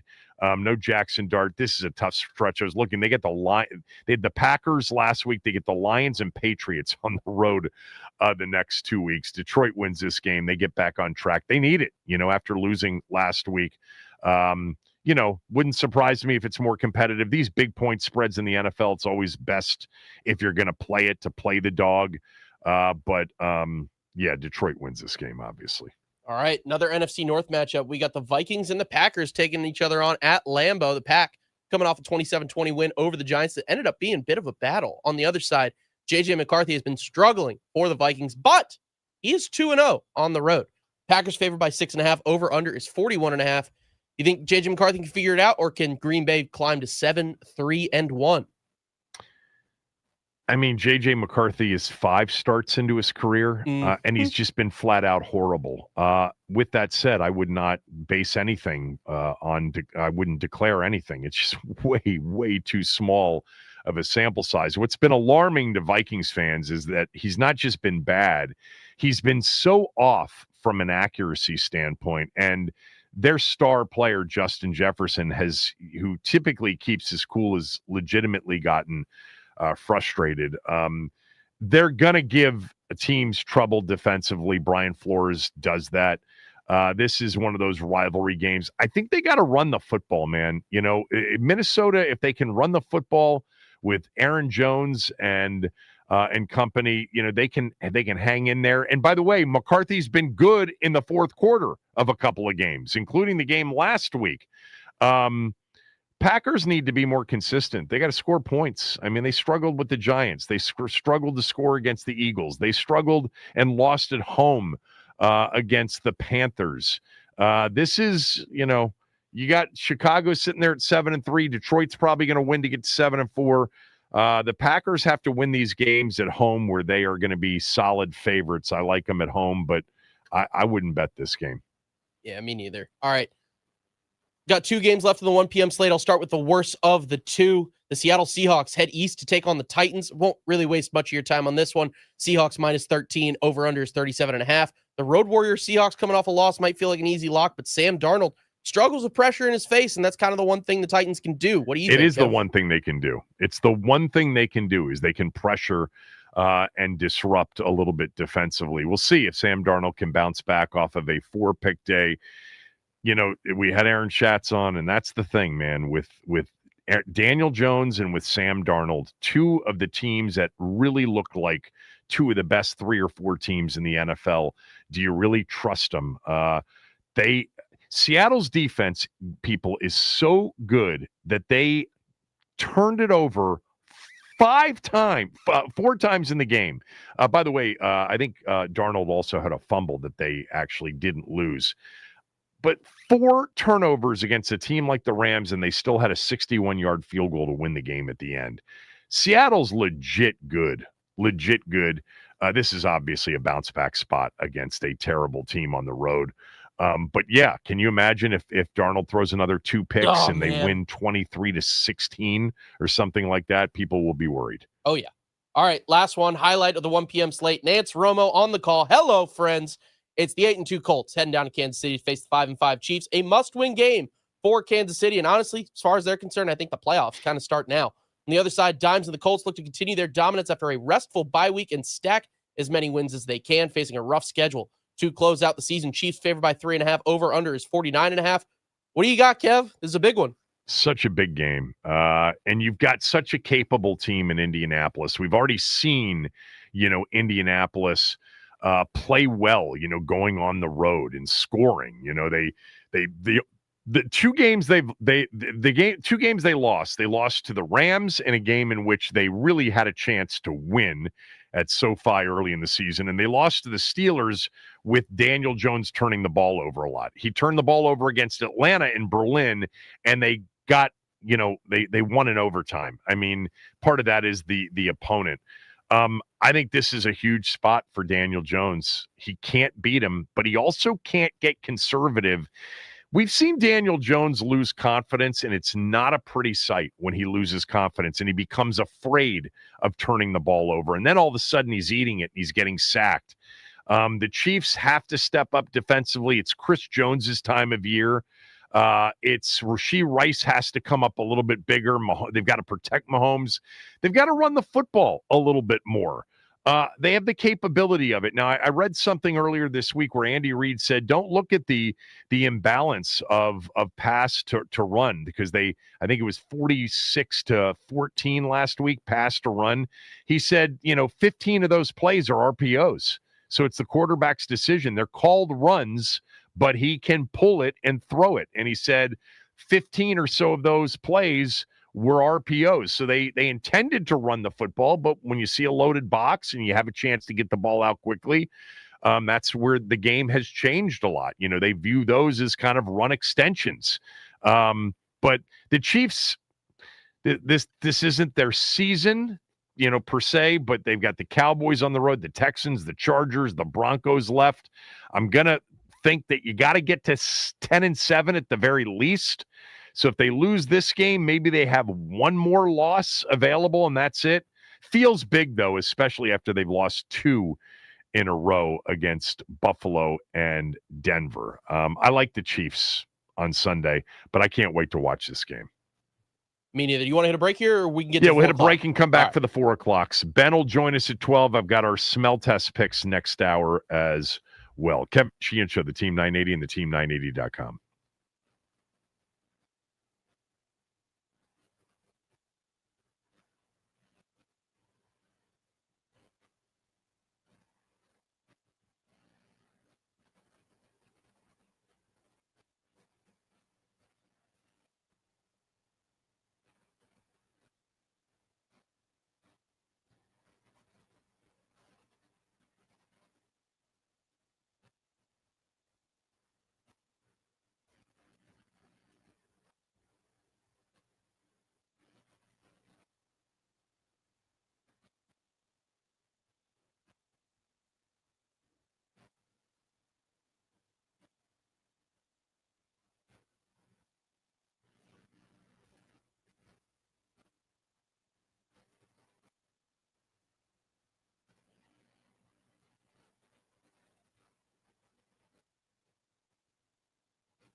All right, let's get to the late window. We got some good ones. Yeah, we got some late ones, and we got some good ones, and we got some bad ones. Let's start off in the middle. We got the Trevor Lawrence and the Jags heading west to Glendale to lock horns with Jacoby Brissett and the Cardinals. Jags enter this one off a dominant win over the Chargers, and the Cardinals fighting through the injury bug with Bam Knight leading the running back room and no Marvin Harrison Jr. Jags minus 3.5, over unders 47.5. What are your thoughts here, Kev? I think this line reeks. Yeah. It's way too short. But I felt that way last week with the 49ers against the Cardinals, and the 49ers ran over them. I gave the Jags out last week in their win over the Chargers, with the Chargers coming east for, an early start. The Jags trying to bounce back from that loss against the Texans. They hammered them. I think this is a tough spot for Jacksonville. I think the Cardinals have been, with Jacoby Brissett, they've actually looked a little bit better. They just unfortunately played the Seahawks and the 49ers in back-to-back weeks, and that's going to be difficult for anybody, just like Washington's run of Kansas City, Seattle, and Detroit. Like, even if they had been healthy, those would have been very, very difficult games. I like Arizona's chances to not only keep this one close, cover, but to win the game outright. It'd be a hurtful loss, too, for Jacksonville. That it would. All right, this next one we don't have to spend a ton of time on, but it is interesting because Shedeur is getting the start against a team he was linked to many times during the draft process. Raiders -3.5, over/under 36.5. What do you got, Kev? What are we thinking just repeat the over/under number. 36.5 is about as low as we've seen in a while. I mean, teams just can't score against Cleveland. Bottom line, unless you turn the ball over. Unless Cleveland turns the ball over, like last week they turned it over, that set up the points for Baltimore. Baltimore was lucky to beat the Browns last week, and part of that was Dylan Gabriel getting hurt and Shedeur coming in. I think we talked about this on Monday. Give a guy every rep during the week, and it's going to look better for Shedeur Sanders. They're going to put a game plan in there that fits him. They're not going to give him too much. He looked completely overwhelmed. He actually made a nice throw and had a nice run, but he really looked like, literally like a baby kangaroo with legs going in every different direction. It just didn't look right. But give him a full week. They're facing a bad football team in the Raiders. They've got the defense, right? I mean, I could see easily Geno Smith, getting sacked 5 times in this game with 3 turnovers, and the Browns having a shot, in a 15-13 kind of a game. I think the key for Shedeur Sanders is just they've got to run the football. Judkins has been a really good rookie running back for this league this year when he's had an opportunity, but I bet he plays better. I mean, I think his biggest issue, and you saw it in college, is he's just not a fast processor. Maybe that'll come with time, but you saw it at Colorado. You saw the holding on to the football, taking sacks when people were wide open. I don't know if anybody's going to be wide open. They just don't have a lot to work with, but the Raiders stink. This is a terrible game, other than it's Shedeur Sanders' first start. You think Max Crosby's going to want to get after him on Sunday? Like, you got Crosby and Myles Garrett in this game against Shedeur and Geno will hang in there and try to make plays and will take some sacks and put some up for grabs. I love the way Geno just slings it and doesn't give a crap most of the time. All right, let's get to the good games, or the good game. Well, let's get to this one first. Let's knock it out. Falcons and Saints from the Superdome. Oh, right. Kirk Cousins getting the start for Michael Penix after he shut down for the season. Saints coming off a bye, but able to get that win against Carolina 2 weeks ago. Could they start a little win streak here, Kevin? No Drake London means a major problem for the Falcons. When they've been without Drake London this year, they have not moved the football. That's with Penix Jr. or with Kirk.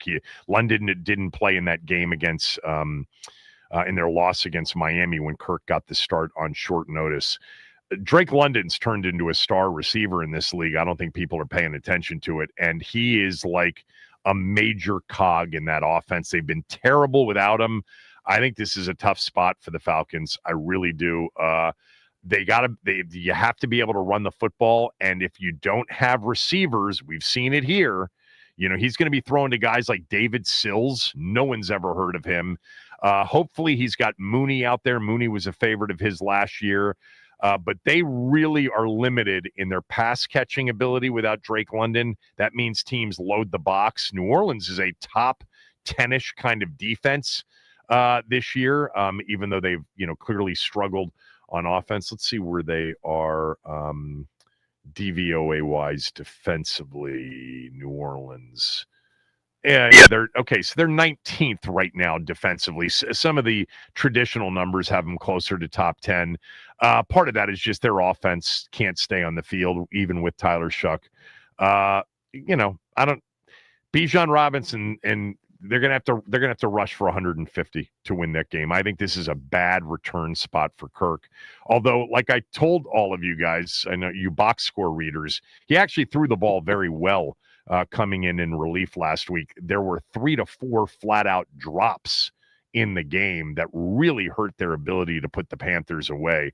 But he actually looked good. He's healthy for the first time since, early last year. We'll see. I don't have great hope without Drake London on the field for them. Yeah. What's next? Next Eagles? The game I'm sure we will all be watching. Dallas creating a lot of buzz following their win over the Raiders on Monday Night Football, but Philly will be an entirely different test as they shut down a potent Lions offense, and a lot of buzz surrounding the locker room. I'm sure Jalen Hurts will be looking to silence his detractors. Philly favored by 3.5 or 3, depending on where you get it. Over under 47.5. Can the Cowboys get a massive win here, or does the Eagles offense get right? The specific criticism this week that we've heard, coming in various reports about how, Jalen Hurts plays his game. He doesn't play the game that's called or game planned for. He holds on to it. He doesn't take and make tight window throws. He doesn't let it rip. That's true when you watch him. It's true when you watch him. And at the same time, when they need him to rip it and they need him to come up big because maybe he feels like it calls for it, he does. But I see that with Jalen Hurts sometimes. At some point, you just got to say maybe the dude's just doing exactly what he thinks needs to be done to win the game. He clearly doesn't care about statistics. That's for sure. Look, Jordan Davis, Jalen Carter, Jalen Phillips, Nakobe Dean's, incredible return. The Eagles early on in the year were giving up yards against on the run. Now with all these guys back and healthy, it's like 3.5 yards per carry. Dallas needs to be able to run the football with Javonte Williams so that they can go play action. And look, they've got a great receiving core. The Pickens, Lamb, even Ferguson, they've got just really good receivers. This is going to be a really interesting matchup to see this defense, which really is starting to peak now, like last year, against a team that can really throw the football and can really move the football, including on the ground. I like Philadelphia. I just think they're much better. And I think the Dallas result that they got on Monday night was against the Raiders. Remember the last time we saw them, they lost to the Cardinals on Monday Night Football. And Overshown being back, Quinnen Williams being in the lineup, they're a little bit better defensively.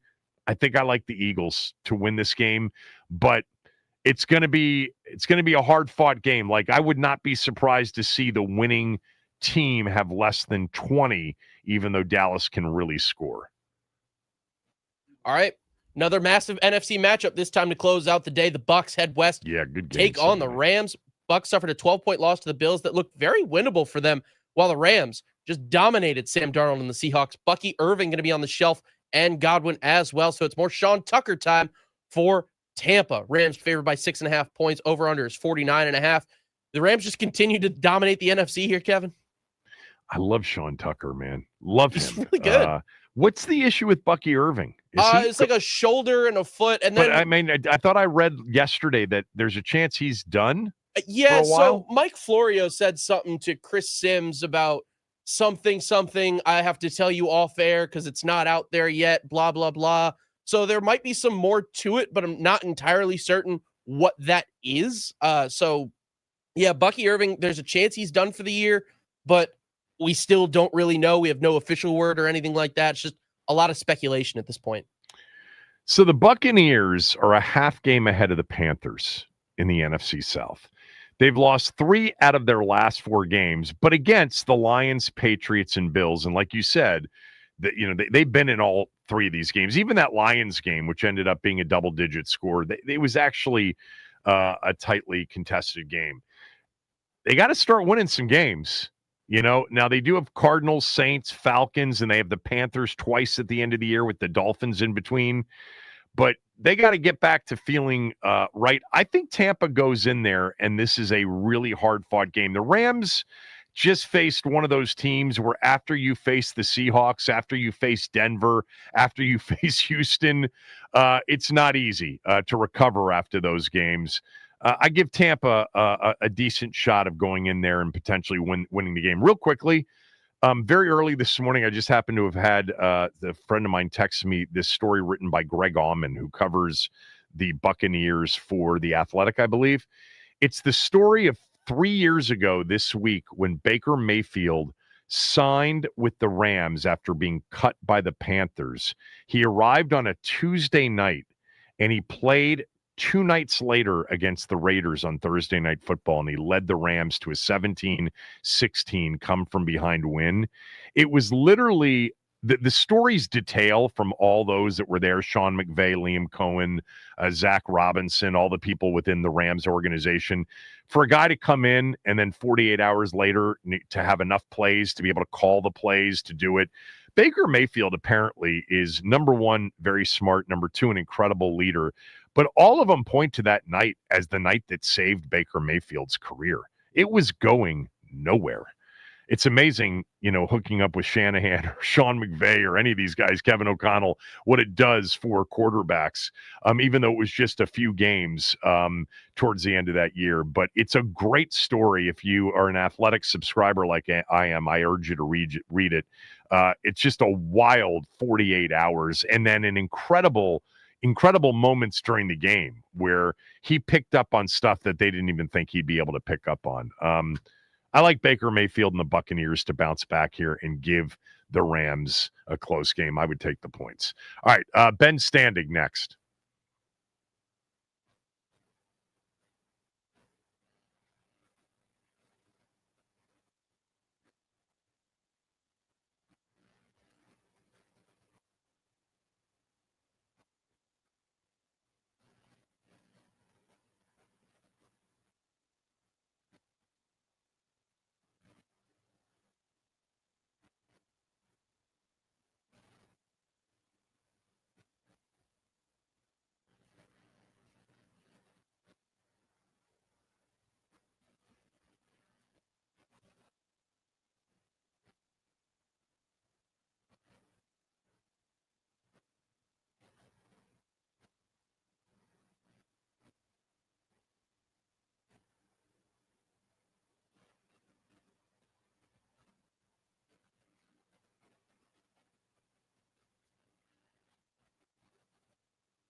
Ben Standig's with us every Monday and Friday. No game this week, but that doesn't mean that we're not going to talk to Ben. We got a lot to talk about. You wrote in your Substack column that Dan Quinn is signaling a post-buy youth movement, meaning playing younger players. You kind of discussed that sort of as, working in both, trying to win games, but also giving some nod to the future with them being, for the most part, out of it. So how does that manifest itself on the field? Who do we see more of? Yeah, and I guess, just for the distinction of it, when he's been asked, during earlier parts of this losing streak, hey, are you going to start looking towards the kids? He's like, no, we're focused on the next game and the win and all that. And this after Monday, after this last game, I asked him something similar, and he said, yeah, we're still about, trying to win, but we've got to, there's these two paths, and I've got to focus on both. So that to me was at least an acknowledgement of that. I think that's the question, though, Kevin, because like two of the more obvious ones involve Bobby Wagner, Jordan McGee, and Zach Ertz, Ben Sinnott. Those two guys, the older vets, obviously huge last year, very key for what this new regime has been trying to accomplish in terms of changing the mindset and the culture and all that kind of stuff. But, they're both 35-ish, and, are they either one of them going to be back here next year? Seems questionable at best. So you've got to figure out, what do you have? It's easy. We're all going to sit here at some point and say, what do they need to do this offseason? Well, that already starts now by determining what you have on your own roster. And, Jordan McGee's been playing more lately, but he's not playing the actual potential middle linebacker spot. Now, he may never play that. That may not, we may just all be saying this, and it's not really what he's going to be. He's a real athletic guy, and maybe you don't want to have him in that sort of read and react spot. But to determine that, he probably needs to actually do it, call the plays, have the green dot, all that. So there's that. And then with Ben Sinnott, again, we all understand he's not been playing, or he hasn't done much statistically since he's been here, but they drafted him in the second round. And, it's been said to me that, he would be more of the Zach Ertz type tight end than a John Bates. Well, the only way to see that come to fruition is to play him and play Ertz a little bit less. The trickier part there, I would add, is just that if Jayden Daniels is back on the field and you want to maximize him to the best of your abilities, maybe you want his safety blanket and Zach Ertz out there as much as possible. Maybe that could just be a red zone thing. Either way, I think those are like two examples, and there's others, but to me, those are like the two that stand out and kind of epitomize this situation of, are you looking more towards the future, or are you focusing more on this this next game? So, they have 18 or 19 unrestricted free agents. Have you started to think about sort of the priority list of players that are unrestricted free agents that you would prioritize in bringing back? Yeah, I've been thinking about it a little bit. I've been doing this, as this 2026 project since before week one, where every quarter I've been looking to see, what the 2026 roster looks like in conjunction with what is happening now. And obviously it's an evolving thing, and the next one will be coming out in like a week or so. But, I think there's a couple guys to me that stand out, like a Jacob Martin, for example. So this is a low-key signing last year that none of us were talking about at all, but he's been a pretty solid piece for them. I mean, it's a rotation piece. He's not necessarily like a starter and you don't have to worry about it kind of guy, but he's shown, I think, a lot. So to me, that would be one guy that stands out. From there, there's a lot of different scenarios, like a guy like Jeremy McNichols. Like, on the one hand, you're kind of like, well, they need to get more talent, more explosiveness, more playmaking out of the backfield, but you also need a guy that could be that safety valve, a guy that you can trust back there. And with Austin Eckler coming off the Achilles injury, McNichols has filled in, and maybe he's the kind of guy that you decide to bring back. So, I think a couple guys like that. Like I said, to me, Wagner, Ertz, probably not guys that I would be prioritizing, even though they're among the bigger names. But those are some that stand out. Is there anybody for you? I'm sure. Well, I would start with, I want to bring Marcus Mariota back. I would start with him. Absolutely. Yes. Yes. I would then go to somebody like Jacob Martin, you mentioned, but Chris Paul, he's an unrestricted free agent. He's a starting guard for you. He's proven to be a starting guard. I wonder if he's created a market for himself, but I would certainly he'd be on the priority list. Chris Rodriguez is an RFA, which he was last year too, I think, and they decided to bring him back. By the way, Tress Way is an unrestricted free agent. I think you want him back. I think the real, for me, Ertz and Wagner, I don't think are coming back. I think this might be it. I doubt they're going to re-sign him. That's my thought. And if they do, I don't have a massive problem with it. It's not going to be for a lot of money. It'd be a 1-year, deal. I think the one that's going to draw a lot of conversation is Deebo Samuel and what to do with him. Now, there's a money limit to which they don't go to bring him back. I just don't know if that's going to be out there for him. I think he's been a valuable player for them, and I think he would have been a hell of a lot more valuable had they been healthy this year at receiver, at quarterback, etc. That's the one for me that I think that I would want Deebo back next year to see what it looks like with a healthy football team playing meaningful games, because I think he can play, and I think he's been one of their better players this year. But I don't think I'm missing anybody. I mean, I'm with you, Wagner, Ertz, Noah Brown, Eckler, Wiley. Wise would be one, but, serious injury coming off. Deebo is going to be the one that's going to be, I think, a conversation. Yeah, I mean, first off, Mariota, obviously, I mentioned that, and this is what happens, Kevin, when I don't have coffee before I talk to you. It's fine. It's fine. And Chris Paul. Yeah. Yeah, Chris Paul. Yes, of course. Chris Paul's interesting also just because of the Brandon Coleman factor. Just Brandon Coleman showing up over these last 6-7 games in whatever capacity he's being used in for them to say, all right, we think he's back to being that guy. He's got a bigger ceiling. But Chris Paul's obviously done very well, and you would think they'd want him back. Deebo is interesting. We've said all this year that Deebo's not really a wide receiver, that he's more of this sort of this hybrid playmaker type that you kind of use all over the field. And, we have seen that play out for the good in terms of the playmaking. Like you said, he's been very good for much of this year. But at the same time, when Terry McLaurin went out, he doesn't give you that sort of standard receiver role, right, which is why they've had to use, some of these other random parts more. And, they drafted Jaylen Lane in the 4th round. Jaylen Lane is primarily a slot guy, which is where Deebo is typically. I don't know if we've seen enough from Jaylen Lane to say, hey.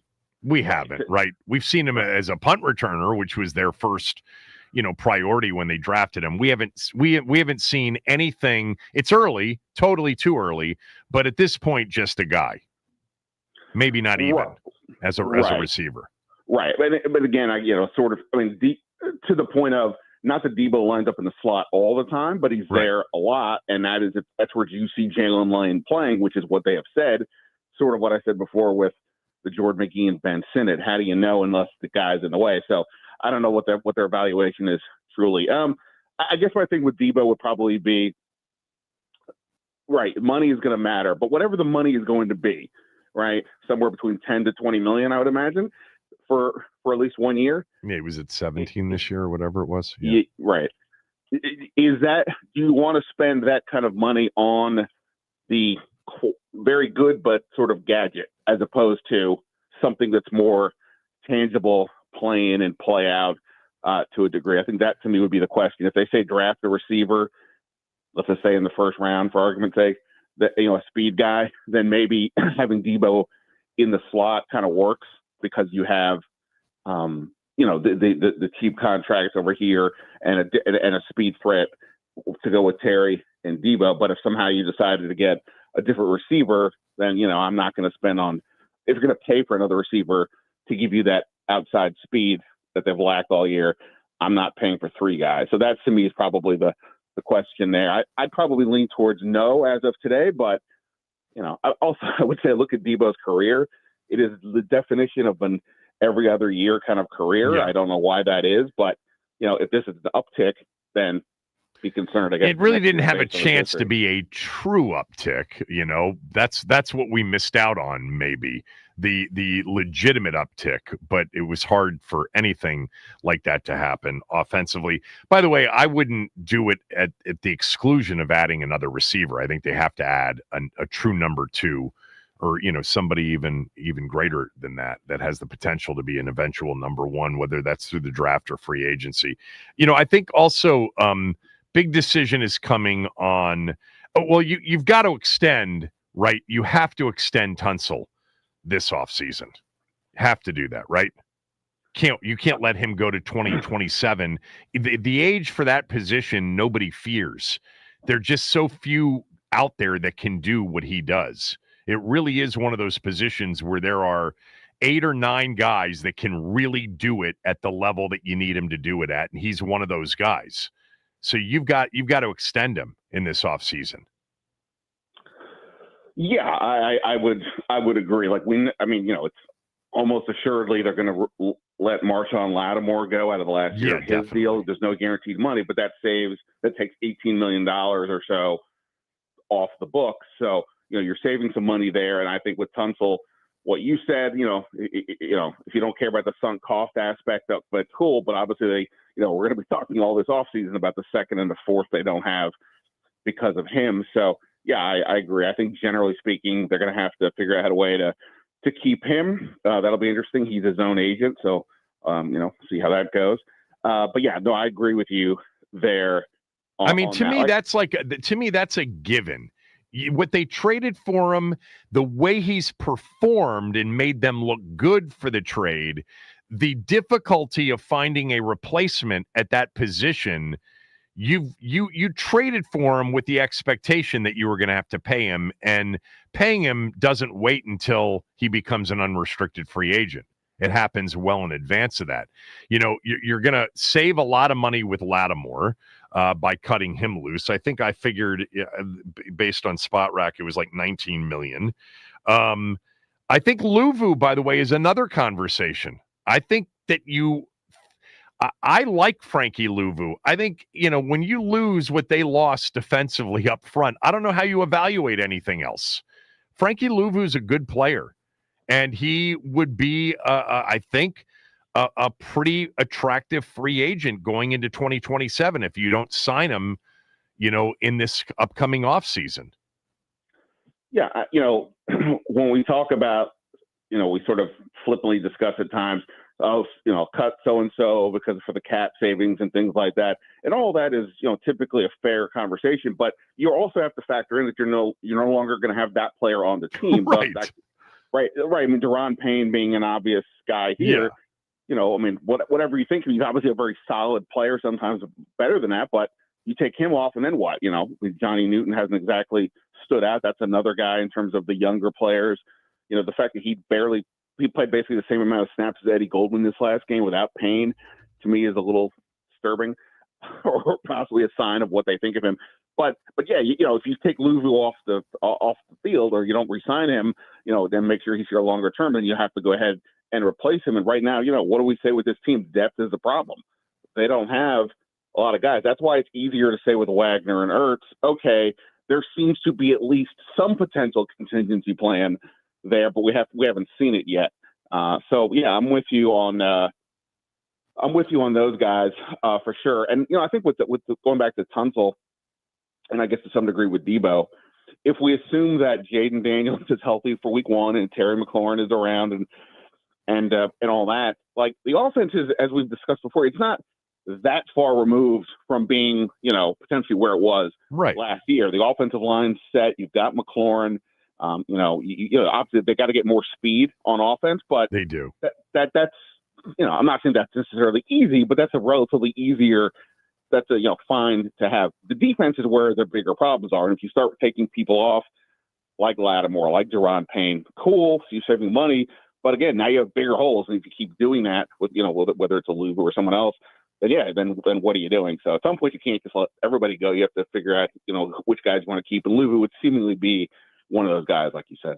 Yeah, and I think if you really like Frankie Luvu, and I don't see any reason, I know what the PFF numbers, I've looked at all that.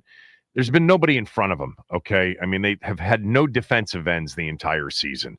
I think that he and Tunsil are the two that you think about extending, and that brings us to Deron Payne. He's a $28 million cap hit next year, and he saves you, I think, $17 million if you move on from him. First of all, with that contract, I'll be the first to say, and I like Deron Payne, I think it's an untradeable contract. I think the only way you move on from Deron Payne and you get that savings is to release him. Yeah, for sure. I mean, this is like what they went through last offseason with Jonathan Allen. Right.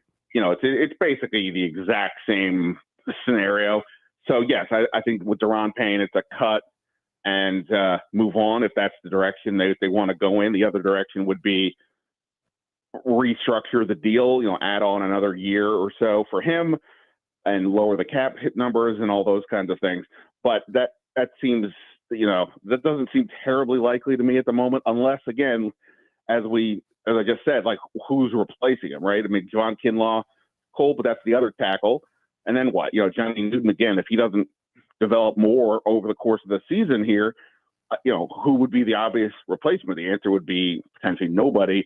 So then maybe you have to make a call as to what's worth it. But, obviously Payne would have to play along as well if he wanted to stay, or unless he wants to test the market. If he's going to say, nah, you can cut me, go ahead, I'll see what else is out there. But yeah, no, I would, at the current number, it's a no-go.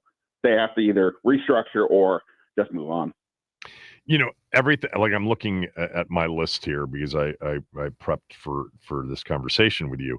I think there are two givens. Like, the players that they're going to want to re-sign back, I think we identified. They're all obvious for the most part. Debo's the debatable one. But in terms of two things that have to be done with players that are under contract, you have to extend Tunsil in this offseason, and of course you have to release Marshawn Lattimore.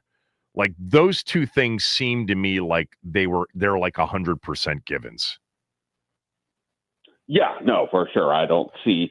I mean, Lattimore, even if he hadn't had the unfortunate ACL injury, based on what we have seen, he's been, he was okay this year at times, but not enough to say keep him for the 18 million or so that where that's kind of the market rate for cornerbacks who are going to be free agents in general. So no, he's out. And yeah, the Tunsil part is the one where, again, I don't see any reason why you wouldn't do that. I mean, you made the bold trade last year to do it. You had to have viewed it beyond just this season, right? I mean, this is a Nats take, but it's like when they let Bryce Harper go. Okay, well, now you're saying you're keeping Juan Soto, right? Obviously they didn't, but like that's what the conversation needed to have happened in real time. And I end up saying the same thing here. If you're going to make this trade, unless it's just an absolute disaster, you are keeping him. And then the question is just, what's the number? Yeah. They got that one right. They just got that one right. And I mean, quarterback, left tackle, really good cover corner. In some order there, starting with quarterback, probably number 2 is left tackle. Finding those guys is near impossible. When you have one, you just got to consider yourself incredibly fortunate to have one, and you got to pay them. And they age well typically, at that position. So I don't think you fear him going into 32, 33, 34. You got to pay him for at least, age 32 and 33. He's paid for next year, just so everybody understands. The issue is, do you really want him to be able to walk at the end? I mean, you could always use the franchise tag. I guess that's always a possibility, but that's an expensive number for left tackles, right? Very expensive. Yeah, no doubt for sure. I think the one thing that, it's easy to say, bring back Tunsil, bring back Chris Paul, looks good. The one wonder I do have, and I have not done the homework on this yet, is Wiley. Well, no, but it's that Tunsil is much, much better as a pass protector than he is as a run blocker. That's just been a historic thing. And Chris Paul, by some things I've seen, same kind of a deal so far this year. He's been pretty stout as a pass blocker, but the run game is maybe his weaker side. And do they view that combination as sustainable enough for the run game to bring it back. I'm not saying they wouldn't, but that would be my only wonder. Whether we typically view these guys, if we're being honest, to the side, from the pass blocking perspective, but the run game part of it, like that was one of the questions about Tunsil from the jump, is he's not as big of a help there. So that might be my only wonder. But yes, in general, the Tunsil-Paul combination would seem to be a logical one to return. All right. No game this weekend. They can't lose. That's a good thing. And then they'll be back at it against Denver a week from Sunday night. Real quickly, I know I asked you this on Monday, but any hunch on Jayden getting cleared? I mean, I read some of the stuff on the show from Graziano and Jeremy Fowler. Are you hearing anything? Is there a chance he could be cleared for next Sunday night? Like, what are you hearing?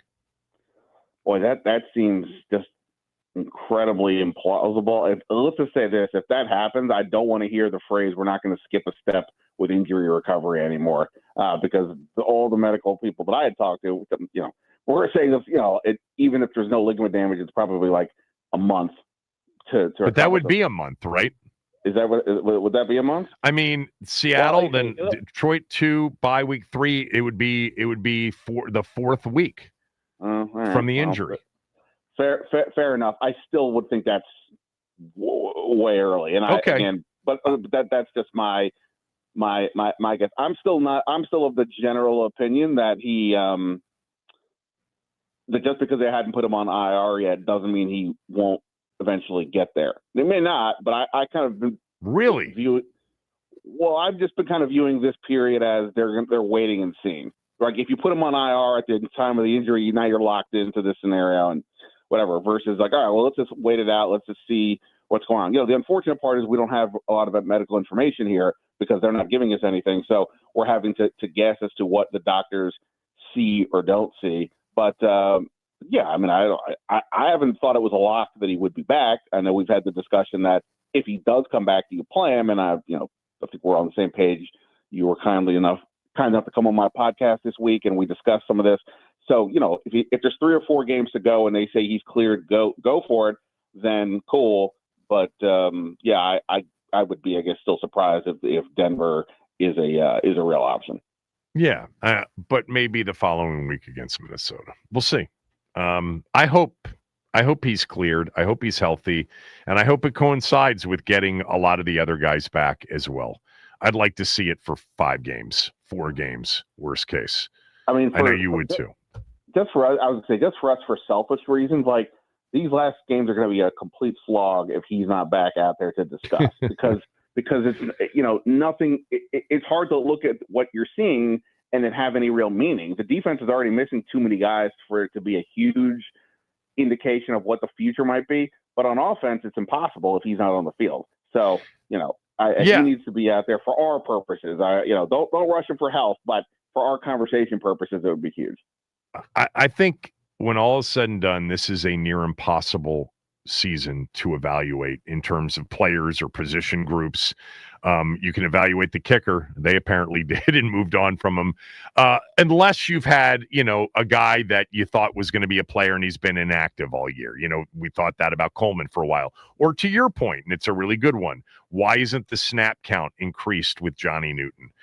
With them being, hamstrung along the defensive front. And we see Kinlaw, last week, no Payne, but we even see Kinlaw and Payne playing out of position because of their issues at defensive end at times. All right. We'll talk Monday. Appreciate it. Look forward to it, man. We're back to game week. Thanks, man. Back to game week. Football Talk on Team 980 is presented by Paramount Plus, now streaming on Paramount Plus. It's the return of Landman from Taylor Sheridan, co-creator of Yellowstone. Academy Award winner Billy Bob Thornton is back, featuring Academy Award nominees Demi Moore, Andy Garcia, and Sam Elliott. Ali Larder's in it too. Landman, new season, now streaming only on Paramount Plus. When we come back, I've got my smell test picks for the upcoming week.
Thank you to Andrew, who broke down every smell test pick for this season.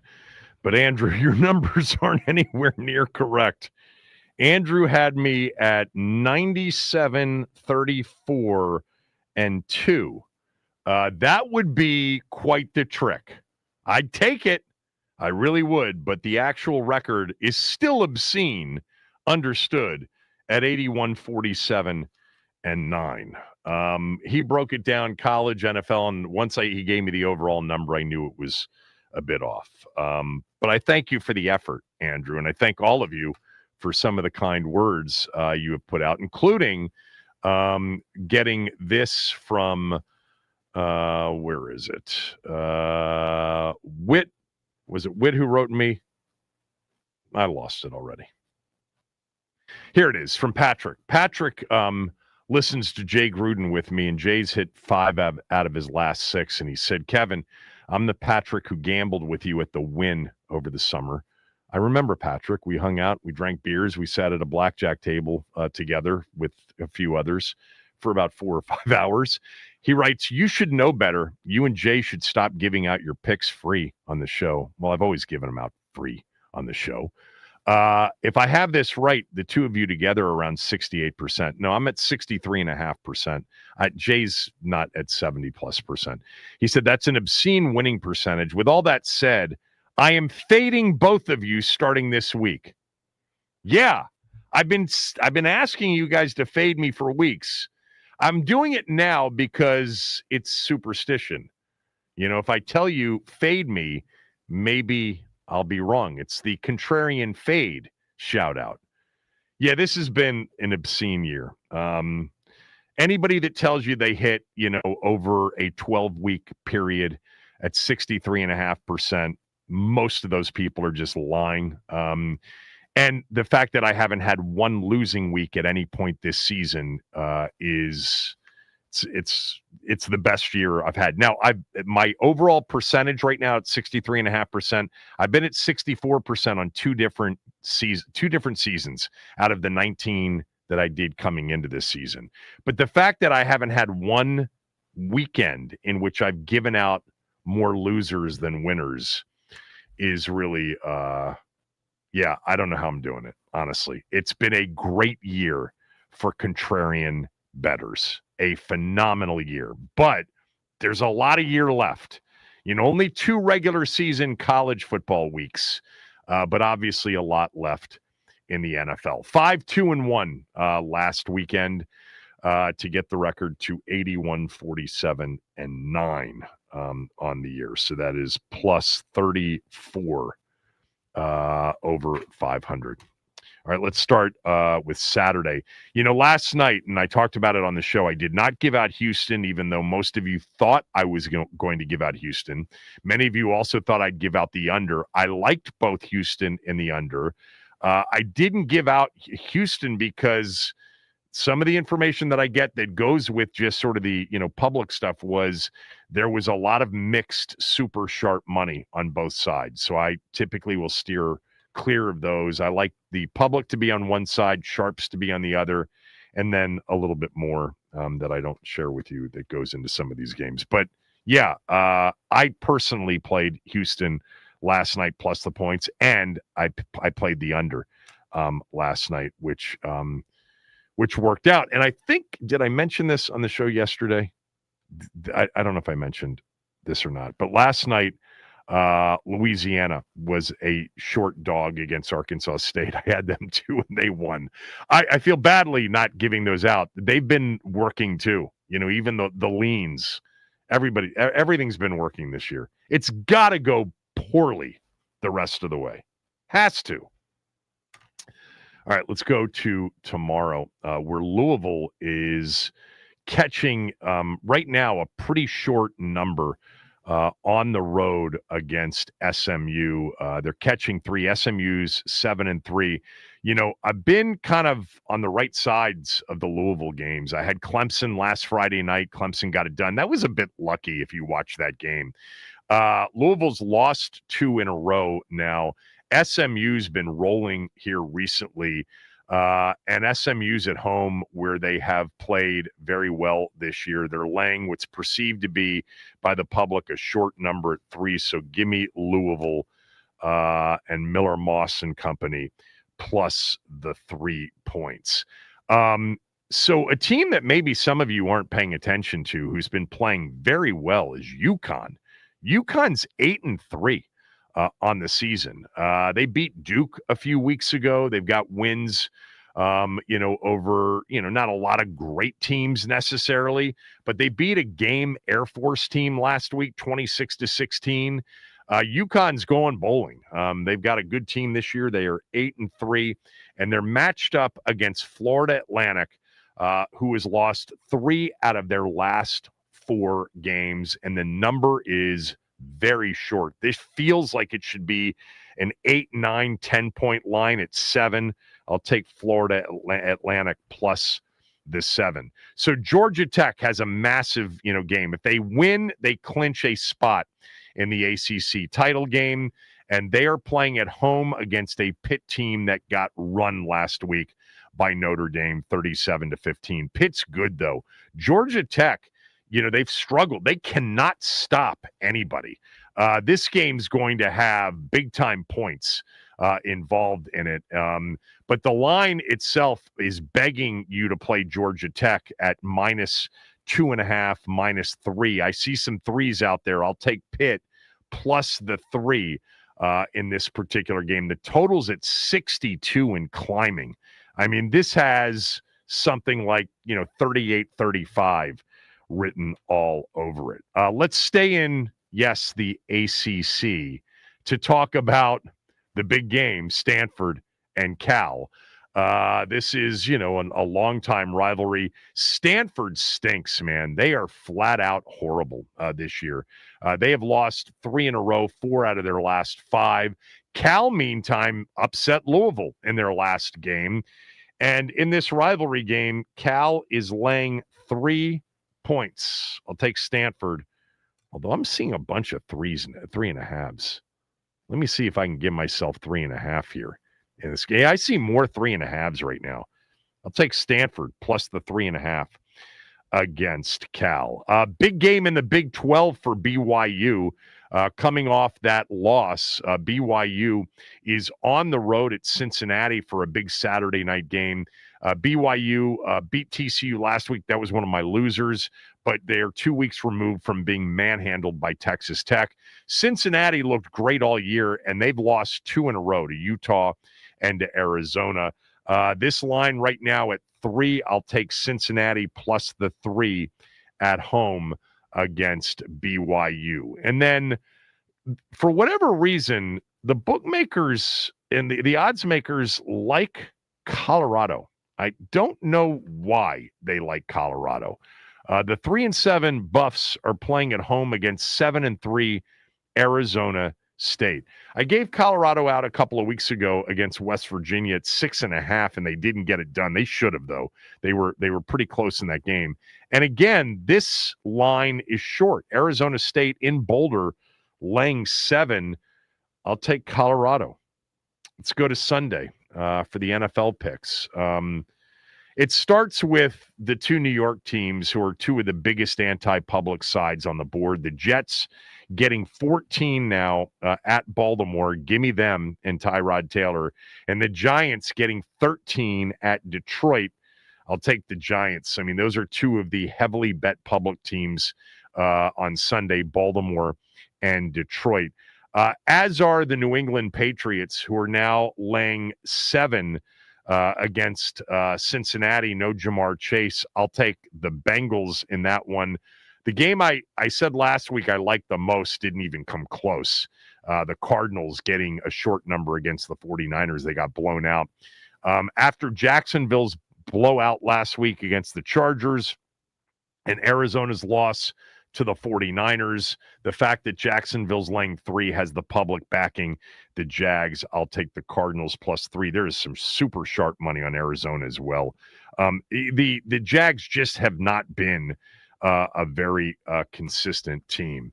And that will do it. I may have Carolina for you on Monday as an added pick.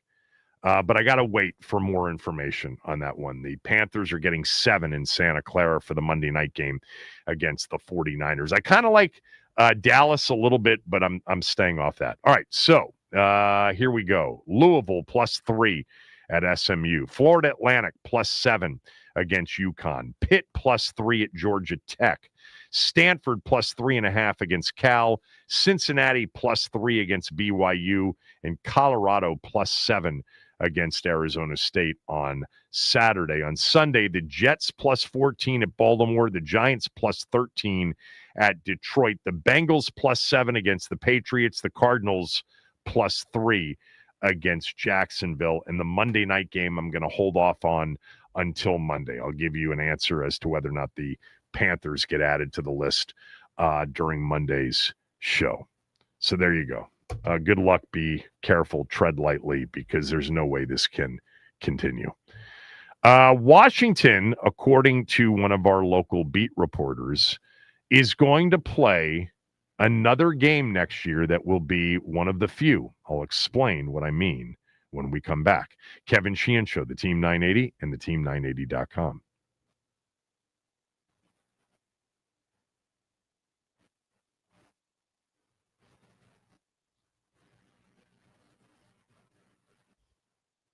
All right, happy Friday, everybody. We will start off with Thursday Night Football, where the Texans defense showed out. Josh Allen was under siege as Houston racked up 8 sacks, forced 2 interceptions, and a fumble in a 23-19 victory. Quarterback Davis Mills has the Texans on a 3-game win streak in his last 3 starts. The Caps, they get a big win, 8-4 over the Canadiens last night. Alex Ovechkin with a hat trick, the 33rd of his career. He passes Joe Sakic for 10th on the NHL all-time points list.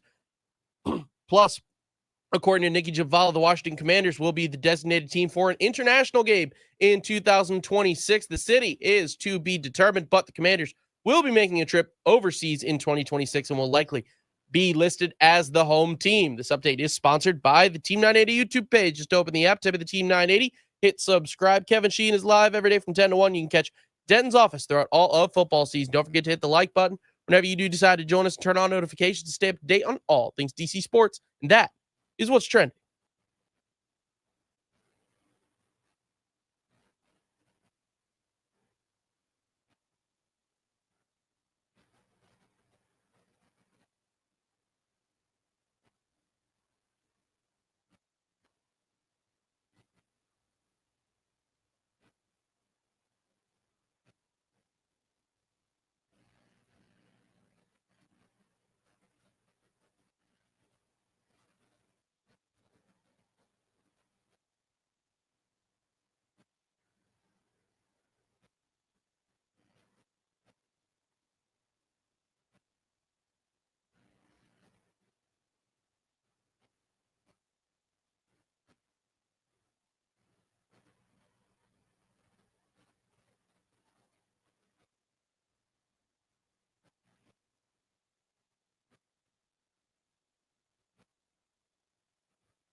So Max referred to this in his What's Trending, but Nikki Javala from The Athletic, she's now with The Athletic, Nikki reported that Washington is going to play an international game next year. So that will be, by the way, one of their home games, because next year the NFC has 9 home, 8 away. This year they had 8 home, 9 away. They got to play one of those away games as the game in Madrid. It was not a true road game. Minnesota, by the way, got to play 2 of their true road games internationally, which seemed a bit unfair. But then again, they had to stay there for multiple weeks in a row. But Washington is earmarked for another international game next year. Where that will be has not yet been determined. It'll be one of their 9 home games. So even though the NFC has 9 home games next year, one of their home games will get moved internationally. Here are their home games for next year: Dallas, Philly, and the Giants.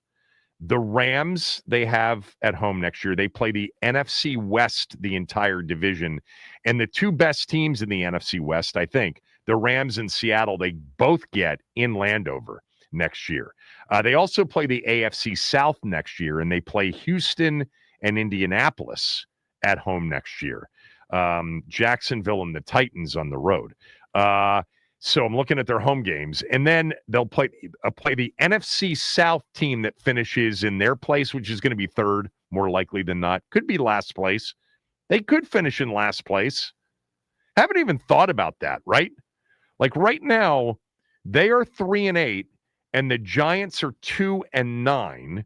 They have the win over the Giants, but they play them again. They could finish in last, but let's just, as of now, their 3rd place matchup against the NFC South would be Atlanta, and their AFC North, this would be their 5th AFC game next year. The AFC North 3rd place team would be Cincinnati. So Cincinnati, Atlanta, Indy, Houston, Seattle, Rams, Dallas, Giants, Philly, one of those opponents internationally next year. Yes, it will be included. We now know one game for sure that they're playing internationally. We don't know against whom or who for the mock schedule. Yeah, interesting that they're getting picked to do that. Not bad, I don't know if I would assume that that's not a great thing for the team to have one of their home games go overseas. But everybody's got to do it here. Everybody's eventually got to do it. I was looking through my notes just for potential topics on the show this week. And the one thing that we did not talk about, and we can do it next week because we're, even though it will be, it'll be the lead up to a game, but we'll have the early portion of the week to talk about other things. But we did not talk about Jayden Daniels, because you guys got after me on this deal that he signed with 3 Arts. He signed a marketing partnership with 3 Arts Sports. They announced it here in the middle of the season. A lot of you felt like this is the beginning of the end. This is the RG3 thing. This is the chase, look, I'm going to just tell you right now, I wouldn't have made this announcement at this point in the season. I think that was a bad choice. But Jayden Daniels, using his brand, using his name, his mother is his agent to pursue other revenue streams, I don't have any issue with that. I had an issue with Chase Young because he missed all 9 OTA days after he got the C slapped on his jersey after his Defensive Rookie of the Year season. I didn't have a problem with him doing commercials for Under Armour. I didn't have a problem with him making an appearance on Family Feud. I just thought, if you're truly a leader and you're in your 2nd year, how about not be the only one out of 90 to not post for 1 voluntary day? God, they were angry. That I would have a problem. If Jayden's out doing commercials and television shows during OTAs and mini camps and misses every single day, yeah, I'll then have an issue with this. I don't know why any of you would have an issue. These players' careers are super short. They should be leveraging everything they can to make as much money as they can.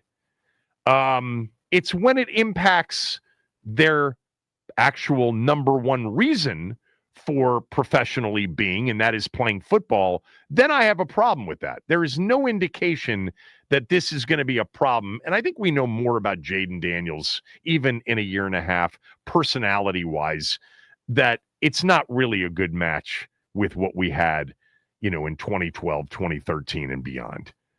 He's not hashtagging everything on social media and then trying to trademark everything he says. This is a different cat altogether. I have no issue with it. I would have just recommended to his mom and anybody else, we understand you got to put out a press release. We understand you've got to announce this. The company that you're aligning yourself with, they're doing it so that they can tell the world they're doing it with Jayden Daniels, but maybe wait until after the season. Not at 3-8 with Jayden shelved right now, especially if you know the history of kind of what we've gone through as a fan base in this town with another young, very alluring superstar rookie season quarterback. But go for it, man. He should be trying to leverage everything as long as it doesn't impact his ability to play football at a high level. It did with the other guy. I don't think it has with this guy yet, and I don't think it will. All right, enjoy the weekend. Back on Monday. Chris is next.